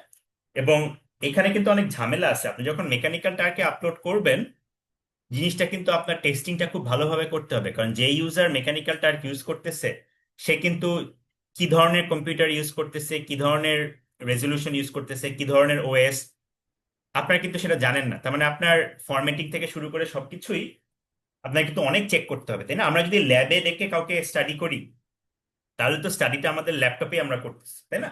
তো আমাদের ল্যাপটপে যেরকম হচ্ছে সেরকম দেখাইলেই হবে। কিন্তু আপনি যখন এরকম মেকানিক্যাল টার্কে করবেন, আপনার কিন্তু টেস্টিংটা অনেক ভালোভাবে করতে হবে, কারণ হচ্ছে আপনি তো তখন পার্টিসিপেন্টের সামনে বসে থাকতেছেন না। পুরো স্টাডিটা পার্টিসিপেন্টরা অনলাইনে তাদের নিজেদের টাইমে করতেছে। সো ওইখানে কিন্তু টেস্টিং এ অনেক সময় নষ্ট হয়। সো এই যে আলাপগুলো, এই যে ডিজাইন চয়েস গুলা, এগুলা নিয়ে আমরা সামনে আরো আরো আলাপ করব। আপনাদের আমি বলছিলাম না প্রথম দিন গত উইকে যে সুপস, হ্যাঁ, ইউজেবল প্রাইভেসি সিকিউরিটি সবচেয়ে বড় কনফারেন্স হচ্ছে সুপস। এই সুপসে কিন্তু এই মেথডসে যদি আপনার ভুল থাকে, আপনার স্টাডি যত ভালোই হোক, আপনার মেথডসে ভুল থাকা মানে আপনি যে রেজাল্ট পাইছেন সেই রেজাল্টটাই আসলে ভ্যালিডিটিটা নষ্ট হয়ে যাচ্ছে, তাই না? কারণ আপনার এক্সপেরিমেন্টের ডিজাইনই ছিল ফ্ল। সেই সুপস কিন্তু এই প্রচুর আপনার মেথড নিয়ে খুবই ঝামেলা করে। হ্যাঁ, সুপসে পাবলিশ করতে হইলে আপনার মেথড একদম ফুল প্রুফ হইতে হবে। আপনি পার্টিসিপেন্ট কাদেরকে রিক্রুট করছেন, তাদেরকে কম্পেনসেশন কিরকম দিচ্ছেন, তারপর তাদের এক্সপেরিমেন্টাল ডিজাইনটা কেমন হয়েছে, এখানে কোনো বায়াস ছিল কিনা, এখানে কোনো কনফাউন্ডিং ইফেক্ট ছিল কিনা, আপনি সার্ভে করলে সার্ভের প্রশ্নগুলোতে আপনার কোনো বায়াস ছিল কিনা, অনেক। তো সেটা নিয়ে আমরা একটু সামনে পরে আসতেছি। আপাতত আমাদের কাজ হচ্ছে আইআরবির জিনিসটা স্যার বুঝা। হ্যাঁ, বলেন। কোয়েশ্চেন ছিল স্যার, হ্যাঁ, আইআরবি এর হ্যাঁ, ব্যাপারে বলছিলেন স্যার। আমরা কি আপনারা মানে আইআরবি যখন করেন স্যার, ওগুলো কি পেপারের মধ্যে সাবমিট করেন কোথাও যে হ্যাঁ আমরা আইআরবি করেছি এটা হ্যাঁ, কোন পেপারে কনফারেন্স? ম্যান্ডেটরি সেকশন থাকতে হয়, মানে বেশিরভাগই ইউজেবল প্রাইভেসি এন্ড সিকিউরিটি কনফারেন্সে ম্যান্ডেটরি একটা সেকশন থাকতে হয় যেখানে এই কথাটা বলতে হয় যে আইআরবি অ্যাপ্রুভাল নেওয়া হয়েছে। স্যার ওটা তো জাস্ট আমি মানে পেপারে দেখলাম যে লস মোশন কিংবা অন্যান্য পেপারের মধ্যে যেমন জাস্ট আমরা বলে দিয়েছি যে আমরা আইআরবি ইউজ করেছি এবং হ্যাঁ, এত ডলার বা টাকা কম্পেনসেশন দিচ্ছি, সো ওটাই কি রাইট, এনাফ? ওইটাই এনাফ। কারণ হচ্ছে যে মানে রিসার্চে সবাই সেলফ রিপোর্টিং কে মানে ট্রাস্ট করে। মানে আপনি যে বলতেছেন আপনি আইআরবি করছেন, তার মানে হচ্ছে আইআরবি করতে গিয়েই পিছনের যে জিনিসগুলো সেগুলো তো আইআরবির কমিটি দেখে ফেলছে। ওইটা তখন আর রিভিউয়ারদের মাথা ব্যথা না, ওইটা আপনার যে লোকাল আইআরবি কমিটি তাদেরকে ট্রাস্ট করে, মানে তাদেরকে ধরে নেয় যে তারা এটা দেখছে। যেমন বাংলাদেশ একটা খুবই মানে পিছিয়ে পড়া কান্ট্রি, কিন্তু বাংলাদেশ যে আইআরবি বানাইছে তারা ওই আইআরবি কে ট্রাস্ট করে যে ওই IRB they made the right decision. ওই আইআরবি কি করলো না করলো সেটা দেখার দায়িত্ব ওই রিভিউয়ারদের না। রিভিউয়ারদের দেখার দায়িত্ব হচ্ছে বাংলাদেশ থেকে কাজটা আসছে, এই কাজে বাংলাদেশের আইআরবি পারমিশন আছে নাকি। তো স্যার কনফারেন্সরা যারা করছে রিভিউ করবে স্যার, তারা চেক করবে না আইআরবিটা কি ভ্যালিড কিনা বা না, ফলস কোন না, কিছু? না, না। এটা এই জন্যই যদি একটু ট্রান্সপারেন্সি, এটাকে বলা হয় ট্রান্সপারেন্সি একটু বাড়ানোর জন্য অনেক কনফারেন্স শুধু আইআরবি বললেই হয় না, অনেক কনফারেন্স বলতে হয় যে আইআরবির নাম্বারটা কি ছিল। হ্যাঁ, আইআরবির একটা নাম্বার থাকে যে আচ্ছা 2025 অমুক। আবার কিছু কিছু জার্নালে রিসেন্টলি যেটা বললাম যে ওই লেটারটা আপলোড করে দিতে বলে। ঠিক আছে। রাইট। এখন এখানে করতে গিয়ে আবার আমরা একটু ভিকটিম হই, কারণ হচ্ছে যে বিদেশে আইআরবি করা মানে হচ্ছে আইআরবি করাটা 1 বছর থাকে আইআরবি, বুঝছেন? আইআরবিটা প্রতি বছর রিনিউ করতে হয়। এখন বাংলাদেশে তো ওই নিয়মটা নাই, একবার যে আইআরবি নিছি শেষ। তো এখন আমার আইআরবি হচ্ছে 2023 সালে করা। হ্যাঁ, এখন আমি পেপার সাবমিট করছি 2026-এ। এখন আমি যদি ওই আইআরবি নাম্বারটা দেই 2023 সালে, তখন তো পুরা বাংলাদেশের আইআরবির প্রতি তাদের একটা ইয়ে চলে আসবে, তাই না? যে মানে 23-এর আইআরবি দিয়ে 26-এ কেমনে হয়, আমাদের প্রতি বছর রিনিউ করা উচিত। তো এগুলা বেশ কিছু মানে প্র্যাকটিক্যাল মানে প্রবলেম আসলে আছে। আবার এই প্রবলেমটা সলভ করা আসলে পসিবল না। এখন আমার পক্ষে কি আবার প্রতি বছর রিনিউ করার জন্য আবার টাকা দেওয়া কি পসিবল? তো আসলে পসিবল না। তো আমাদের এই জন্য বেশ ট্রেড অফ আছে, মানে আমাদের ট্রেড অফ আছে যে আমাদের মানে যেসব জায়গায় আপনার এরকম মানে ইন ডেপথ জিনিসপত্র জানতে চায়, ওইসব ক্ষেত্রে অনেক ক্ষেত্রে আমাদের আসলে সাবমিট মানে আমাদের অ্যাভয়েড করতে হয়। হ্যাঁ, কারণ হচ্ছে যে মানে আমরা তো নিজেদের দিক থেকে আমরা ক্লিয়ার আছি যে বাংলাদেশের কনটেক্সট এটা ঠিক, মানে বাংলাদেশের কনটেক্সট এটা পসিবল না। কিন্তু এখন যদি আমি এই কনফারেন্সে একটা আইআর মানে পেপার দেই যেখানে আমি দিছি আমার আইআরবি হচ্ছে 2023 সালের, ওইটা তখন পুরো বাংলাদেশের আইআরবি কেই তখন ফিউচারে একটা ভালো কাজ গেলেও বাংলাদেশ থেকে গেছে দেখে সেটাকে বাদ দিয়ে দিই, তাই না? সো এইসব চিন্তা করে আমাদের দেখা যায় যে অনেক জায়গায় আসলে আমরা সাবমিটই করতে পারি না এই আইআরবি ইস্যুজ এর জন্য। বাট এটার আসলে সমাধান কঠিন, মানে কঠিন। আমি অনেক ট্রাই করছি এবং এটা নিয়ে আসলে আমি হাল ছেড়ে দিছি আর কি। হাল ছেড়ে দিয়ে এখন হচ্ছে আমরা কারেন্টলি আমরা যেটা করি যে তবে হ্যাঁ মানে আমি একটা উদাহরণ দিতে পারি যে আমরা একটা স্টাডি করছিলাম যেটা হচ্ছে ক্রিপ্টোকারেন্সি যারা ট্রেডার, মানে যারা বাংলাদেশে ক্রিপ্টোকারেন্সি ট্রেড করে এবং ক্রিপ্টোকারেন্সি যারা মাইন করে এবং ক্রিপ্টোকারেন্সি যারা স্টেক করে, এইটা খুবই হাই রিস্ক স্টাডি ছিল। কারণ হচ্ছে ক্রিপ্টোকারেন্সি বাংলাদেশে ইললিগাল। হ্যাঁ, তো যারা ক্রিপ্টোকারেন্সি ট্রেড করতেছে বা যারা এখানে কিন্তু আমি মানে ওই যে আপনার ওয়ালেটের ইউজেবিলিটি বা ওগুলা কিছু না, আমি সরাসরি দেখতেছি যে যারা ট্রেডার, হ্যাঁ, যারা মাইনার এবং যারা স্টেক করতেছে তাদের সিকিউরিটি প্র্যাকটিস গুলো আমি দেখতেছি। তো পুরো কাজটাই হচ্ছে আপনার মানে আমি বেসিক্যালি একটা ইললিগাল কাজ স্টাডি করতেছি, সেটা কোনো সমস্যা না, কারণ আমাদের সাইবার সিকিউরিটির 80% কাজই ইললিগাল কাজ স্টাডি করা, তাই না? আমি যদি কোনো অ্যাটাকারের কোনো কাজ আমি বিহেভিয়ার ইয়ে করি, অ্যাটাকারের সবকিছুই তো আসলে ইললিগাল, তাই না? তো সেটা প্রবলেম না, বাট প্রবলেমটা হচ্ছে যে আপনার ওই এই আমার যে কারেন্ট আইআরবি, মানে আমি যেটা বললাম আমি একটা জেনারেল আইআরবি লিখছি, সেটার মধ্যে কিন্তু এটা কাভার করে না। এখানে আমার একটা এথিক্যাল কল আমার নিজেকে নিতে হবে, যে আমি তো আমার যে আইআরবি লিখছি সেই আইআরবিতে আমি ব্র্যাককে বলছি আমি নর্মাল অ্যাক্টিভিটি এক্সামিন করব। হ্যাঁ, অনলাইন অ্যাক্টিভিটি এক্সামিন করব, আমি কারো পাসওয়ার্ড বিহেভিয়ার বা ফিশিং বিহেভিয়ার আমি এক্সামিন করব, প্রত্যেকটাই কিন্তু লিগাল জিনিস। কিন্তু এখন যে আমি একটা ইলিগাল জিনিস আমি স্টাডি করতেছি, সেটা তো আমার ওই কারেন্ট আইআরবি দিয়ে আমি করতে পারি না। সো তখন আমাকে একটা ডিসিশন নিতে হয়েছে যে আমি এখন এভাবে কিভাবে প্রসিড করব। হ্যাঁ, আমি কি আরেকটা আইআরবি লিখবো শুধু এই একটা প্রজেক্টের জন্যই 15,000 টাকা দিয়ে? তো তখন আমার যেটা সলিউশন আসতাম যে ওই যে আমি কারোর সাথে আমি কোলাবোরেট করব। কার সাথে কোলাবোরেট করব? দেখা গেল যে বুয়েটে আপনার আইআরবি নেওয়াটা সবচেয়ে ইজি। হ্যাঁ, বুয়েটের আইআরবি নেওয়াটা সবচেয়ে ইজি। তো তখন আমি বুয়েটের সাইবার সিকিউরিটি নিয়ে কাজ করে এমন একটা প্রফেসরের সাথে কোলাবোরেট করলাম, কোলাবোরেট করে সে আমাকে আইআরবিটা এনে দিল। হ্যাঁ, তার আইআরবি দিয়ে পরে আমরা আমরা পেপারটা লিখলাম আর কি। ওইটা কম্পাসে, কাইতে এটা খুবই মানে আমরা খুবই আনফরচুনেট, কাইতে অলমোস্ট ঢুকে গেছিল, জাস্ট অল্প একটা লাস্টের ইয়েতে আমরা বাদ পড়ে যাই, পরে এটা কম্পাসে আমরা পাবলিশ করি 2025 সালে, গত বছরের কম্পাসে। এবং ওই আইআরবিটা আমরা বুয়েটের আইআরবি ইউজ করছি। সো এই জাতীয় আমাদের আসলে ওয়ার্ক অ্যারাউন্ড করতে হয়। এই জাতীয় আমাদের ওয়ার্ক অ্যারাউন্ড করতে, যেমন আমার একটা এখন প্রজেক্ট আছে, এই প্রজেক্টটা আমি এখনো আমার চিন্তা করতে হচ্ছে আমি কিভাবে আইআরবি করবো, কারণ এই প্রজেক্টটাও আমরা আসলে বেসিক্যালি অ্যাটাকার না, মানে একটা নর্মাল ইউজার কিভাবে স্ক্যামের ভিকটিম হয়। হ্যাঁ, কিভাবে স্ক্যামের ভিকটিম হয়, আপনারা যে ফিশিং স্ক্যামের মতো কিন্তু এসএমএস এ অনেক স্ক্যাম হয়, হ্যাঁ, যেটাকে বলে স্মিশিং। তো এই কাজটা আমি যদি ঠিকমতো করতে চাই, আমাকে কিন্তু পুরাটাই ডিসেপশন, আমাকে কিছু ফেক জিনিস ক্রিয়েট করে আমার ইউজারকে ওই ফেক জিনিসের সাথে ইন্টারাক্ট করাইতে হবে, ইন্টারাক্ট করায় আমাকে কিছু ডেটা নিতে হবে। And এইটা আমি কি করব, এটা এখন আমাকে আসলে চিন্তা করে আসলে বের করতে হবে। হ্যাঁ, এটা ইদার আমার কারোর সাথে কোলাবোরেট করতে হবে, অথবা আরেকটা আইআরবি লিখতে হবে, হ্যাঁ, অথবা হ্যাঁ, মানে এইগুলো ঝামেলা আসলে সবসময় আমাদের ফেস করতে হয়। এবং যেটা বললাম যে আপনি পুরোপুরি পারফেক্ট হওয়াটা এখানে আসলে almost impossible. The best you could do is like, মানে সোজা কথা হচ্ছে দুইটা জিনিস সবসময় খেয়াল রাখবেন, যে আপনি নিজে যাতে কোনো ঝামেলায় না পড়েন সেই জিনিসটা ক্লিয়ার করবেন, কারণ রিসার্চার হিসেবে আপনার ওই জিনিসটা সবচেয়ে ইম্পর্টেন্ট। হ্যাঁ, এখন ধরেন আমরা যে ক্রিপ্টোকারেন্সি স্টাডিটা করছি, সেই স্টাডিটা করতে গিয়ে আমি যদি মনে করেন যে মানে যে ইউজার, যে আমি যাদের সাথে ইয়ে করতেছি সবাই কিন্তু আসলে ইলিগাল কাজ করতেছে, তাই না? সো আমার দিক থেকে আমার রেসপন্সিবিলিটি হচ্ছে যে তাদেরকে আমার প্রোটেক্ট করা। এখন এই কাজটা করতে গিয়ে ধরেন আমি যে ডেটাগুলো স্টোর করলাম সেই ডেটাগুলো যদি অন্য কারো কাছে চলে যায়, হুম, মানে ধরেন ল এনফোর্সমেন্ট এজেন্সি বা কেউ যদি জেনে যায়, তাহলে তো বেসিক্যালি তাদের ইলিগাল অ্যাক্টিভিটি গুলো এক্সপোজ হয়ে যাচ্ছে, তাই না? মানে এথিক্যাল সেন্সে এটা নিয়ে কাজ করাটা দোষের কিছু না, কারণ যেটা আমি বললাম যে সাইবার সিকিউরিটির সব কাজই আসলে ইলিগাল কাজ। একটা খুবই ফেমাস পেপার আছে, ওটা আমার ফ্রেন্ডেরই লেখা। সে কাজটাতে তারা দেখাইছিল যে বাংলাদেশের যে এই অ্যান্ড্রয়েড অ্যাপ গুলো আছে, এই অ্যান্ড্রয়েড অ্যাপে কিন্তু প্রচুর ফেক রিভিউ আসে, প্রচুর ফেক রিভিউ আসে, এবং এটা নিয়ে একটা অপটিমাইজেশনই আছে। হ্যাঁ, যেমন আমরা যেমন বলি সার্চ ইঞ্জিন অপটিমাইজেশন, যেখানে হচ্ছে আপনার সার্চ রেজাল্টে আপনার ওয়েবসাইটের নাম সবার উপরে চলে আসবে, তেমনি এই অ্যান্ড্রয়েড অ্যাপের ফেক রিভিউদের একটা সিন্ডিকেট আছে বাংলাদেশে। তারা যেমন ওই সিন্ডিকেট নিয়ে কাজ করছে, তার মানে তারা গিয়ে গিয়ে খুঁজে বের করছে যে আপনার কারা কারা এই এই সিন্ডিকেটের সদস্য। হ্যাঁ, এবং মানে তারা কিন্তু বেসিক্যালি ইলিগাল কাজ করতেছে। হ্যাঁ, আমি সেই ইলিগাল কাজটা স্টাডি করতেছি। সো সাইন্টিফিক ভিউ পয়েন্ট থেকে আমার উদ্দেশ্য হচ্ছে মহৎ, মানে আমি দেখানোর চেষ্টা করতেছি যে সাইবার ক্রাইমটা কিভাবে হচ্ছে। কিন্তু এই যে আমি যে পার্টিসিপেন্টদের ডেটা নিচ্ছি তাদেরকে প্রোটেক্ট করা তো আমার দায়িত্ব।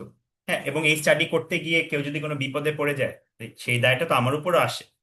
সো এই দুইটা জিনিস আপনি ক্লিয়ার করার চেষ্টা করবেন, যে আপনার পার্টিসিপেন্টরা যাতে প্রোটেক্টেড থাকে এবং আপনি নিজে যাতে যাতে প্রোটেক্টেড থাকে। হ্যাঁ, এটা করা আপনি বেস্ট চেষ্টা করবেন। এরপরে হয়তো মানে সবকিছু হয়তো বাংলাদেশে তো ওইভাবে করাটা আসলে কঠিন। এনিওয়ে, আমরা একটু ডিসকাশনটা শেষ করি, কারণ হচ্ছে আমাদের আজকে আমি এটা শেষ করতে চাচ্ছি। এখন আইআরবি কেন নিতে হবে কোন সব জিনিসের জন্য নিতে হবে সেটা তো আমরা বুঝলাম, এবং এখন আমি যেটা বোঝার চেষ্টা করব এই আইআরবির ক্যাটাগরি গুলা কি। হ্যাঁ, এবং আইআরবির বেসিক্যালি 3টা ক্যাটাগরি আছে। আপনারা যদি এখানে দেখেন, আমি হাইলাইট করছি: এক্সেম্পট ক্যাটাগরি, এক্সপেডাইটেড ক্যাটাগরি, আর ফুল রিভিউ ক্যাটাগরি। এখানে এক্সেম্পট ওয়ার্ডটা একটু কনফিউজিং, কারণ ইংরেজিতে এক্সেম্পট কথাটার অর্থ কি? এক্সাম মানে হচ্ছে ফ্রি, মানে অনেকে এক্সাম নাম শুনে বলতে পারে যে এক্সাম ক্যাটাগরি মানে এই ক্যাটাগরিতে আমার আইআরবি লাগবেই না। ব্যাপারটা তা না।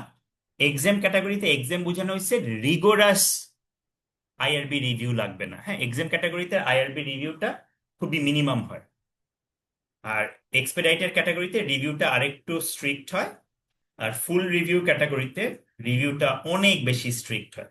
যেমন বিদেশে নিয়ম হচ্ছে এক্সাম ক্যাটাগরি হইলে সেটা একটা লোকাল কমিটি বানায়, তারা রিভিউ দিয়ে দিতে পারে। কিন্তু ফুল রিভিউর জন্য প্রতি মাসে বা প্রতি 5 উইক পর পর আইআরবির একটা ফুল মিটিং বসতো, মানে আমি যে ইউনিভার্সিটিতে ছিলাম। তো ওই মিটিংয়ে ওই প্রোটোকলগুলো রিভিউ হইতো, তার মানে ওই প্রোটোকল অ্যাটলিস্ট 1.5 মাস লাগতো অ্যাপ্রুভাল পাওয়ার জন্য। তো আমাদের এখন বুঝতে হবে যে সাইবার সিকিউরিটির স্টাডিগুলা কখন এক্সেম্পট হবে, কখন এক্সপেডাইটেড হবে, আর কখন ফুল হবে। ঠিক আছে, সেই জিনিসটাই আজকে আমরা বোঝার চেষ্টা করব। তো সবাই একটু মনোযোগ দেন, এটা খুবই ইম্পর্টেন্ট। শুরু করি একটা গুড নিউজ দিয়ে, যে আমরা সাইবার সিকিউরিটি বা ইউজেবল প্রাইভেসি এন্ড সিকিউরিটির যত কাজ করি তার 90% কাজই আসলে এক্সেম্পট ক্যাটাগরি। ওকে, 90% কাজই হচ্ছে এক্সেম্পট ক্যাটাগরি, কারণ আমাদের কাজগুলা কিন্তু অত রিগোরাস না। মেডিকেলে যে কাজগুলা, কাউকে দিয়ে একটা ড্রাগ টেস্ট করানো বা কাউকে দিয়ে ট্রেডমিলের উপর দৌড়াদৌড়ি করতে বলা, হ্যাঁ, কাউকে কোনো একটা এক্সারসাইজ করতে বলা, ওইগুলা কাজে কিন্তু রিস্ক অনেক বেশি, ফিজিক্যাল ইনজুরির চান্স থাকে। হ্যাঁ, বাট আমাদের কাজগুলো তো কম্পিউটারে বসে কাজ। আমাদের কাজগুলা মানে ইউজার যারা আমি কাজ করতে দেই, এবং আমি তো ওই যেটা বললাম যে কারো তো আমি অরিজিনাল ডেটা এখানে নিচ্ছি না। হ্যাঁ, সো আমাদের কাজগুলো আসলে লোয়েস্ট অ্যামাউন্ট অফ রিস্ক হয়, সেজন্য আমাদের কাজগুলো আসলে এক্সেম্পট ক্যাটাগরিতে পড়ে। এখন আমাদের কাজগুলো এক্সেম্পট ক্যাটাগরিতে পড়ে কি না পড়ে সেটা বুঝার প্রথম শর্ত হচ্ছে you have to ask yourself the question, আপনার ডেটা কালেকশনটা কি অ্যাননিমাস অর নট। খুবই ইম্পর্টেন্ট, সবাই একটু মনোযোগ দেন। আপনার ডেটা কালেকশন কি anonymous or non anonymous? What is the meaning of anonymous data collection? Can anyone try to answer?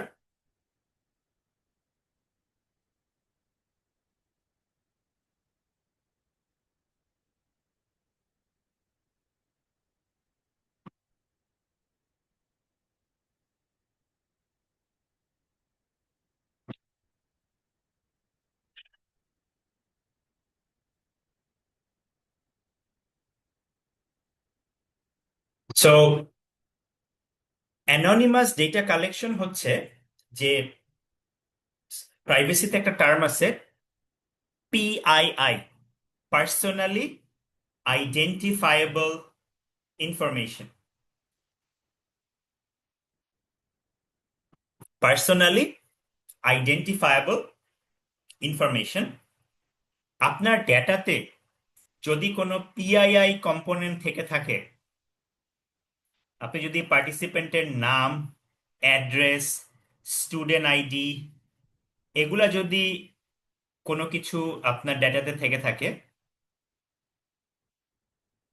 তাহলে আপনার সেটা অ্যানোনিমাস হবে না। বাট সাইবার সিকিউরিটি স্টাডিতে আমার ডেটার সাথে কি মানুষের নাম বা স্টুডেন্ট আইডি এগুলার স্টোর করার কি আমার কোনো দরকার আছে? কি মনে হয় আপনাদের?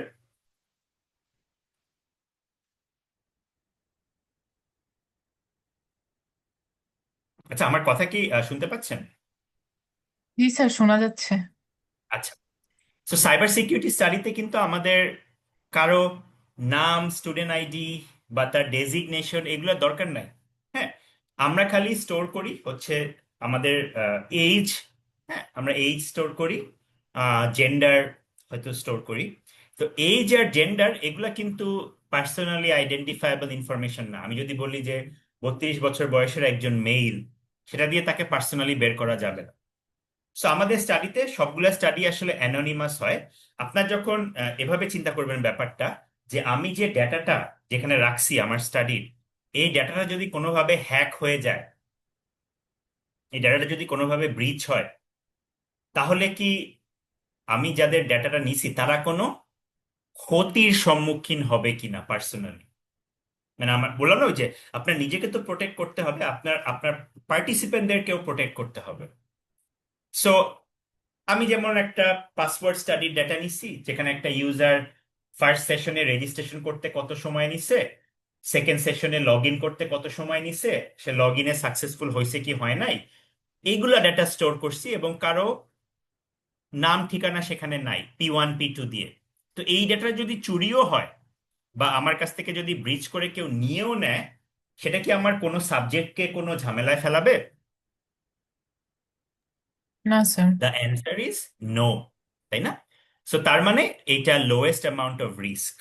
আরেকটা হচ্ছে, আমি যদি অলরেডি পাবলিকলি অ্যাভেলেবল ডেটা নিয়ে কাজ করি, পাবলিকলি অ্যাভেলেবল ডেটা বলতে ধরেন আমি পাসওয়ার্ড ব্রিচ করে, অ্যাটাকাররা কি করে, বড় বড় যে ওয়েবসাইটে পাসওয়ার্ড হ্যাকিং হয়েছে, অ্যাটাকাররা পাসওয়ার্ড হ্যাক করে পাবলিকলি রিলিজ করে দেয়।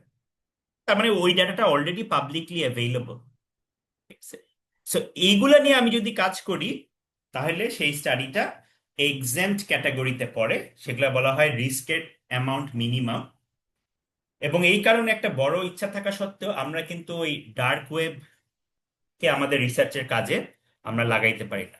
ডার্ক ওয়েব নিয়ে হয়তো অনেকেই জানেন যে ডার্ক ওয়েব হচ্ছে যে আপনার, মানে ডার্ক ওয়েব হচ্ছে ইন্টারনেটের ওই পোর্শনটা যেটা হচ্ছে আপনার, মানে যেখানে আপনি গুগল সার্চ দিলে বা কোনো সার্চ ইঞ্জিন দিয়ে খোঁজ দিলে ওই ওয়েবসাইটগুলো আপনি পাবেন না। কারণ ওই ওয়েবসাইটগুলা ইদার ইলিগাল কন্টেন্ট হোস্ট করে, অথবা তারা হয়তো আপনার, মানে এখানে একটা পার্থক্য আছে, সবাই হয়তো ডিপ ওয়েব কথাটা শুনছেন, তাই না? Deep web. So deep web is not necessarily bad. হ্যাঁ, ডিপ ওয়েব মানে হচ্ছে যে আপনার নর্মাল সার্চ ইঞ্জিনের রেজাল্টে সেগুলো আসবে না। এখন ডিপ ওয়েবে কিন্তু অনেক কিছুই আছে, আপনার পার্সোনাল গুগল ড্রাইভের কন্টেন্টও কিন্তু ডিপ ওয়েব, তাই না?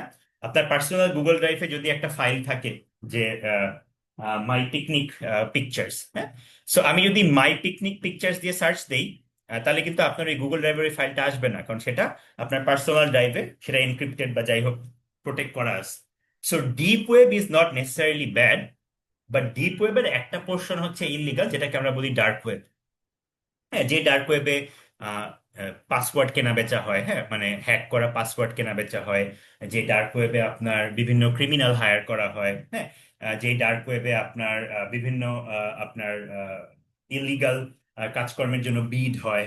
হ্যাঁ, সো আমাদের সাইবার সিকিউরিটিতে আমরা কখনোই কিন্তু এই যে পাবলিশ করতে গেলে আমরা কিন্তু ডার্ক ওয়েবের ইয়ে করতে পারবো না। হ্যাঁ, মানে ডার্ক ওয়েবে আমাদের হেল্প নিতে পারবো না।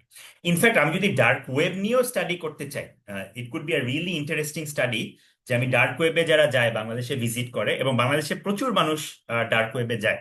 বাংলাদেশে আমি একবার ফেসবুকের কোনো একটা গ্রুপে আমি মানে ব্রাউজ করতে করতে I bumped into a group, ওখানে দেখি সবাই খুব ক্যাজুয়ালি, বাচ্চা বাচ্চা ছেলেমেয়েরা খুব ক্যাজুয়ালি ডিসকাস করতেছে, হ্যাঁ, যে তারা কিভাবে মানে ডার্ক ওয়েবে যাচ্ছে বা ইয়ে করতেছে। ওটা দেখে আমি অবাক হয়ে গেছি, কারণ হচ্ছে যে মানে বিদেশে এই জিনিসটা খুব হাইলি রেগুলেটেড। হ্যাঁ, যদি এফবিআই, এফবিআই মানে হচ্ছে ওদের লোকাল যে ইনভেস্টিগেশন এজেন্সি, ওই এফবিআই এর ভয়ে মানে কেউ আসলে মানে ভালো থাকার চেষ্টা করে আর কি।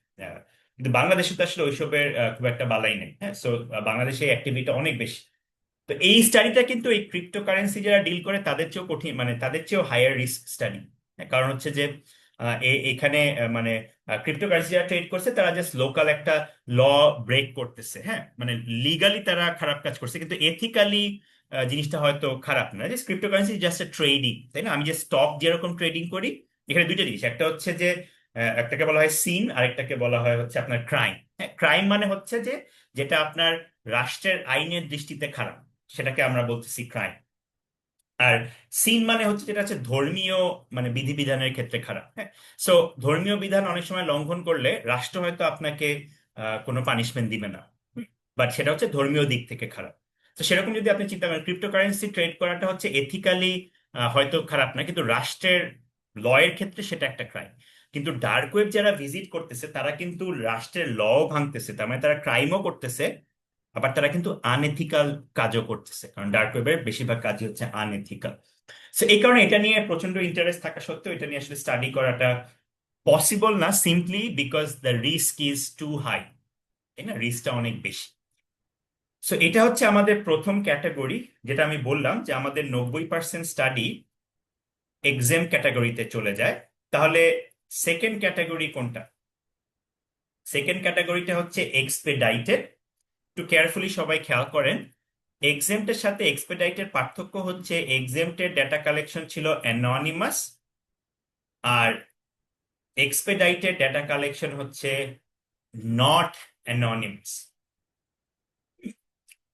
এটাই মেইন পার্থক্য, মানে আপনার যদি ডেটা কালেকশন যদি নট অ্যানোনিমাস হয়, তাই সাইবার সিকিউরিটির ক্ষেত্রে ইউজুয়ালি আমাদের এরকম প্রজেক্ট খুবই কম আসে যেখানে আমাদের নট অ্যানোনিমাস ডেটা কালেকশন করতে হবে। হ্যাঁ, এই ধরনের স্টাডি এক্সাম্পল কি হইতে পারে, যে আমি যদি ধরেন নর্মাল ইউজারদের ডেটা আমি কালেক্ট করতেছি না, আমি চিফ ইনফরমেশন সিকিউরিটি অফিসার যারা, তাদের নিয়ে আমি কোনো একটা স্টাডি করতেছি, যে বাংলাদেশে যারা চিফ ইনফরমেশন সিকিউরিটি অফিসার আছে তাদের প্র্যাকটিস গুলা কি কি, মানে তারা কি কি ইয়ে ফলো করে। সো এখানে কিন্তু আমি ধরেন 10টা বা 12টা যদি চিফ ইনফরমেশন সিকিউরিটি অফিসারে আমি ইন্টারভিউ নেই, ওইখানে কিন্তু অনেক ক্ষেত্রে আমার ডেটাটা অ্যানোনিমাস আমি করতে পারতেছি না, কারণ আমার এটা বুঝতে হবে যে বিকাশের সিআইএসও কি করতেছে কম্পেয়ার টু ধরেন আপনার লিজ অ্যান্ড ফাইন্যান্স কোম্পানির সিআইএসও কি করতেছে। হ্যাঁ, আমার একটা কম্পারেটিভ কম্প্যারিজন এখানে আনতে হবে, মানে ফাইন্যান্সিয়াল সাইডে যারা করতেছে ভার্সেস হচ্ছে আপনার মোবাইল সার্ভিসে যারা করতেছে, মানে ধরেন আমি এরকম একটা কম্প্যারিজন করতে চাচ্ছি। সো ওই জাতীয় কাজ করতে গেলে আমার যদি ডেটা কালেকশনটা নট অ্যানোনিমাস হয়, যে আমার ডেটাতে পার্সোনালি আইডেন্টিফায়াবল ইনফরমেশন রাখতে হবে, মানে আমার এটা বুঝতে হবে যে এই ডাটাটা বিকাশের সিইও বলছে, হ্যাঁ ওই ডাটাটা আইপিএলসির সিআইএসও বলছে। আমি যে এর আগে যে স্টাডিগুলোর কথা বললাম সেখানে কিন্তু ওই কনটেক্সটটা ইম্পর্টেন্ট না, সেখানে খালি আমরা অ্যাগ্রিগেট করি যে যে মানে ছেলেরা কি বলছে ভার্সেস মেয়েরা কি বলছে, that could be a variable. হ্যাঁ, এবং ওটা তো পার্সোনালি আইডেন্টিফায়েবল না, কিন্তু আমরা যদি কম্পেয়ার করতে চাই বিকাশের সিইও কি বলছে ভার্সেস নগদের সিআইও কি বলছে ভার্সেস রকেটের সিআইও কি বলছে, তাহলে কিন্তু ওটা তো আর আমরা অ্যানোনিমাস করতে পারতেছি না, কারণ ওইখানে আমার ডেটাতে পার্সোনালি আইডেন্টিফায়েবল ইনফরমেশন আমার রয়ে যাচ্ছে। তো এই জাতীয় স্টাডিগুলোকে আমরা বলি এক্সপিডাইটেড। এখানেরও কিছু প্রোটোকল আছে। এই জাতীয় স্টাডিতে আমার যেটা করতে হবে যে আমার প্রত্যেকটা পার্টিসিপেন্টকে একটা করে কোড ওয়ার্ড দিতে হবে, যে বিকাশের সিইও কোড ওয়ার্ড হচ্ছে এ, রকেটের সিইও কোড ওয়ার্ড হচ্ছে বি, আইপিএলসির সিইও কোড ওয়ার্ড হচ্ছে সি। তারপর আমার ডেটাটা কিন্তু কোড ওয়ার্ড দিয়ে স্টোর করতে হবে, যে এ এটা বলছে, বি এটা বলছে, সি এটা বলছে।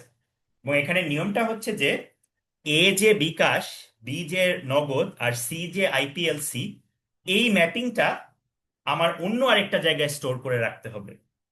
আইডিয়াটা এখানে কি বুঝতে পারছেন? আইডিয়াটা হচ্ছে যে আমার এই কোনো অ্যাটাকার যদি এই রিপোজিটরি ব্রিচ করেও ফেলে, তারা যাতে না বুঝে যে এ কে, বি কে আর সি কে, কারণ ওই ম্যাপিংটা আমি অন্য আরেকটা জায়গায় স্টোর করে রাখছি, মানে সেকেন্ড একটা রিপোজিটরিতে। তো দুইটা রিপোজিটরি একসাথে হ্যাক করা তো কঠিন।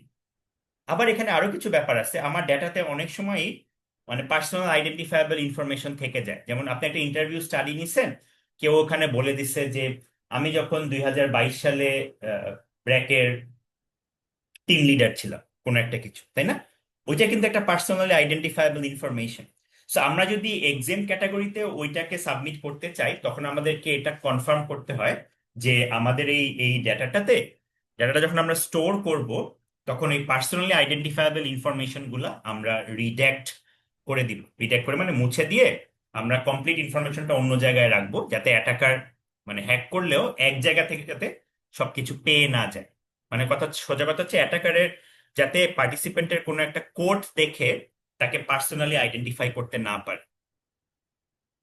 সো এই এক্সামড আর এক্সপেডাইটেড ক্যাটাগরিটার পার্থক্যটা কি সবার কাছে বোঝা গেছে? এবং কেন ফর দ্য 90% অফ কেসেস আমাদের স্টাডিগুলা এক্সামড হবে, কেন এক্সপেডাইটেড হবে না?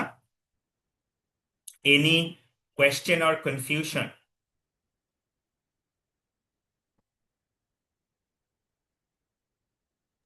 No sir.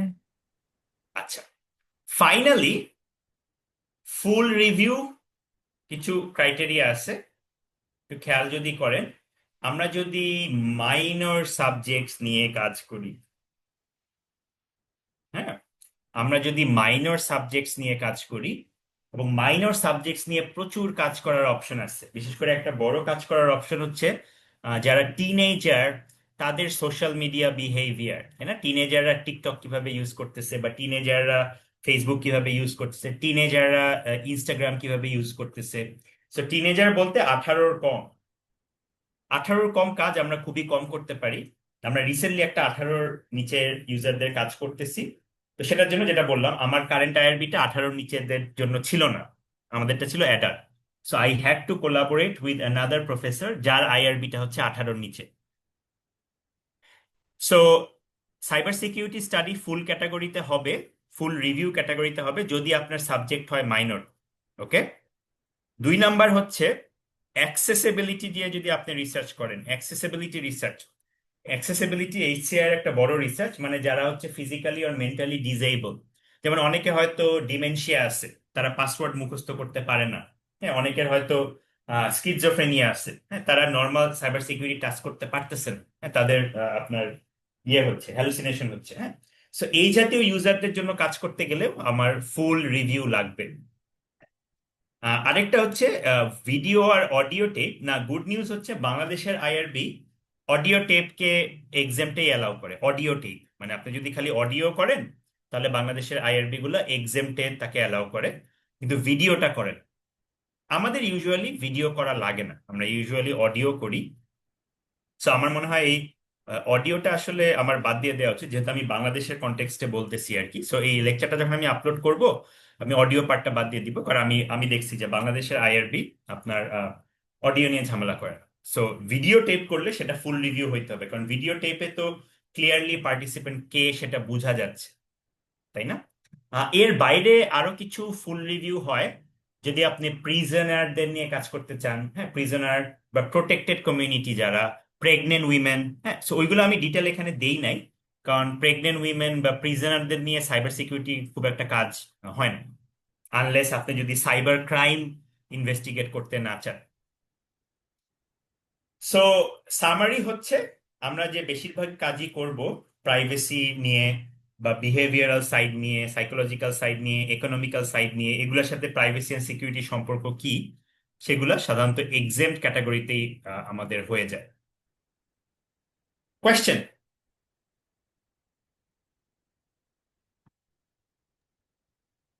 Sir, audio data যদি নেওয়া হয়, আম, ওইটা কি মানে যে আপনি বললেন যে এক্সপেডিটের মধ্যে এটা যায় বাংলাদেশের ক্ষেত্রে, এক্সপেডাইটও না, মানে সবচেয়ে কম যেটা এক্সেম্পটেই চলে, অডিও ডেটা নিলে এক্সামটে চলে যায় স্যার? ওটা কি অ্যানোনিমাস এক্সেম্পটে। থাকে তো? অডিও ডাটা তো হচ্ছে আপনার গলা থেকে, কি আপনাকে আসলে ওইভাবে ধরে যে আপনার গলা শুনে তো আসলে বোঝা কঠিন। মানে মানে অ্যাটাকার যদি আপনার ধরেন আমার ব্রিজ করলো, 20টা অডিও রেকর্ড আছে, এখন ওই গলা শুনে কি সে বুঝতে পারবে কে? সো বাংলাদেশে ধরে নেয় যে এটা বোঝাটা আসলে মানে ইমপ্রবাবল আর কি। সো এই কারণে ওটা হচ্ছে এক্সিট, বুঝতে পারছেন?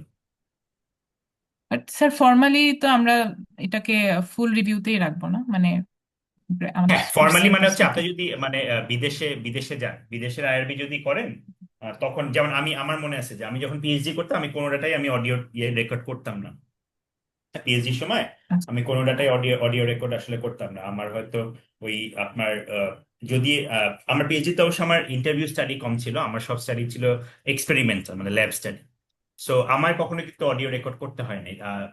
বিদেশে যতটুকু, এখন চেঞ্জ হয়েছে কিনা জানি না, বাট আগে ছিল যে হ্যাঁ, অডিও রেকর্ড করলেও সেটাকে আপনার করা হইতো আর কি, যে কি বলে ফুল রিভিউ করা হইতো আর কি।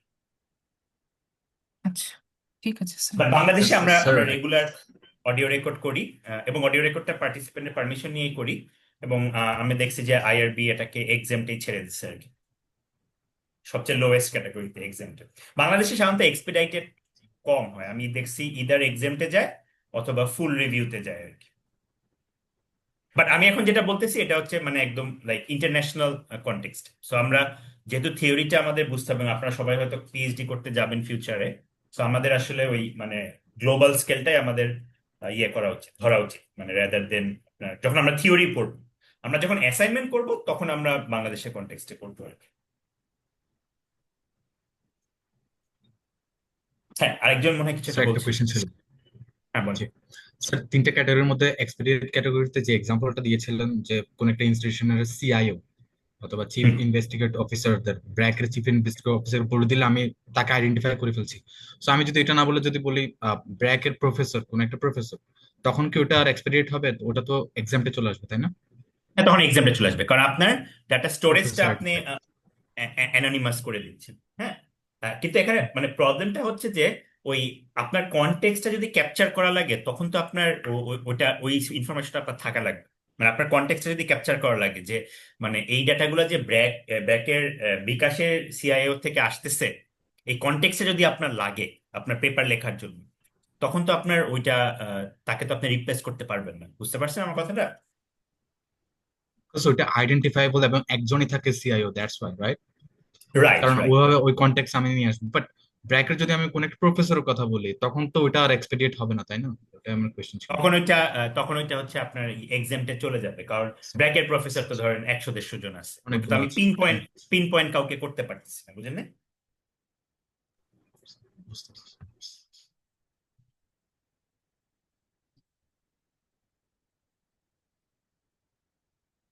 আচ্ছা, আমরা যেটা তাহলে নেক্সট দিন করব সেটা হচ্ছে যে আমরা যেহেতু আইআরবি থিওরিটিক্যালি বুঝলাম, আমরা ব্র্যাক আইআরবিটা নেক্সট উইকে আমরা একটু ইনভেস্টিগেট করে দেখব যে ব্র্যাক আইআরবি কি কি জিনিসপত্র আছে।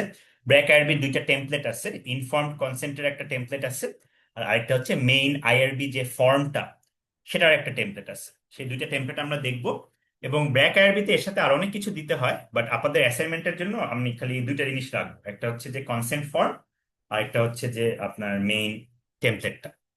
তো এটা নিয়ে আমরা নেক্সট উইকে আলাপ করব, এবং এরপরে আমরা চলে যাব আইআরবি শেষ করে আমরা ডিজাইনের দিকে চলে যাব, যে স্টাডিটা ডিজাইন করতে হলে কি কি জিনিস আসলে কনসিডার করতে হবে।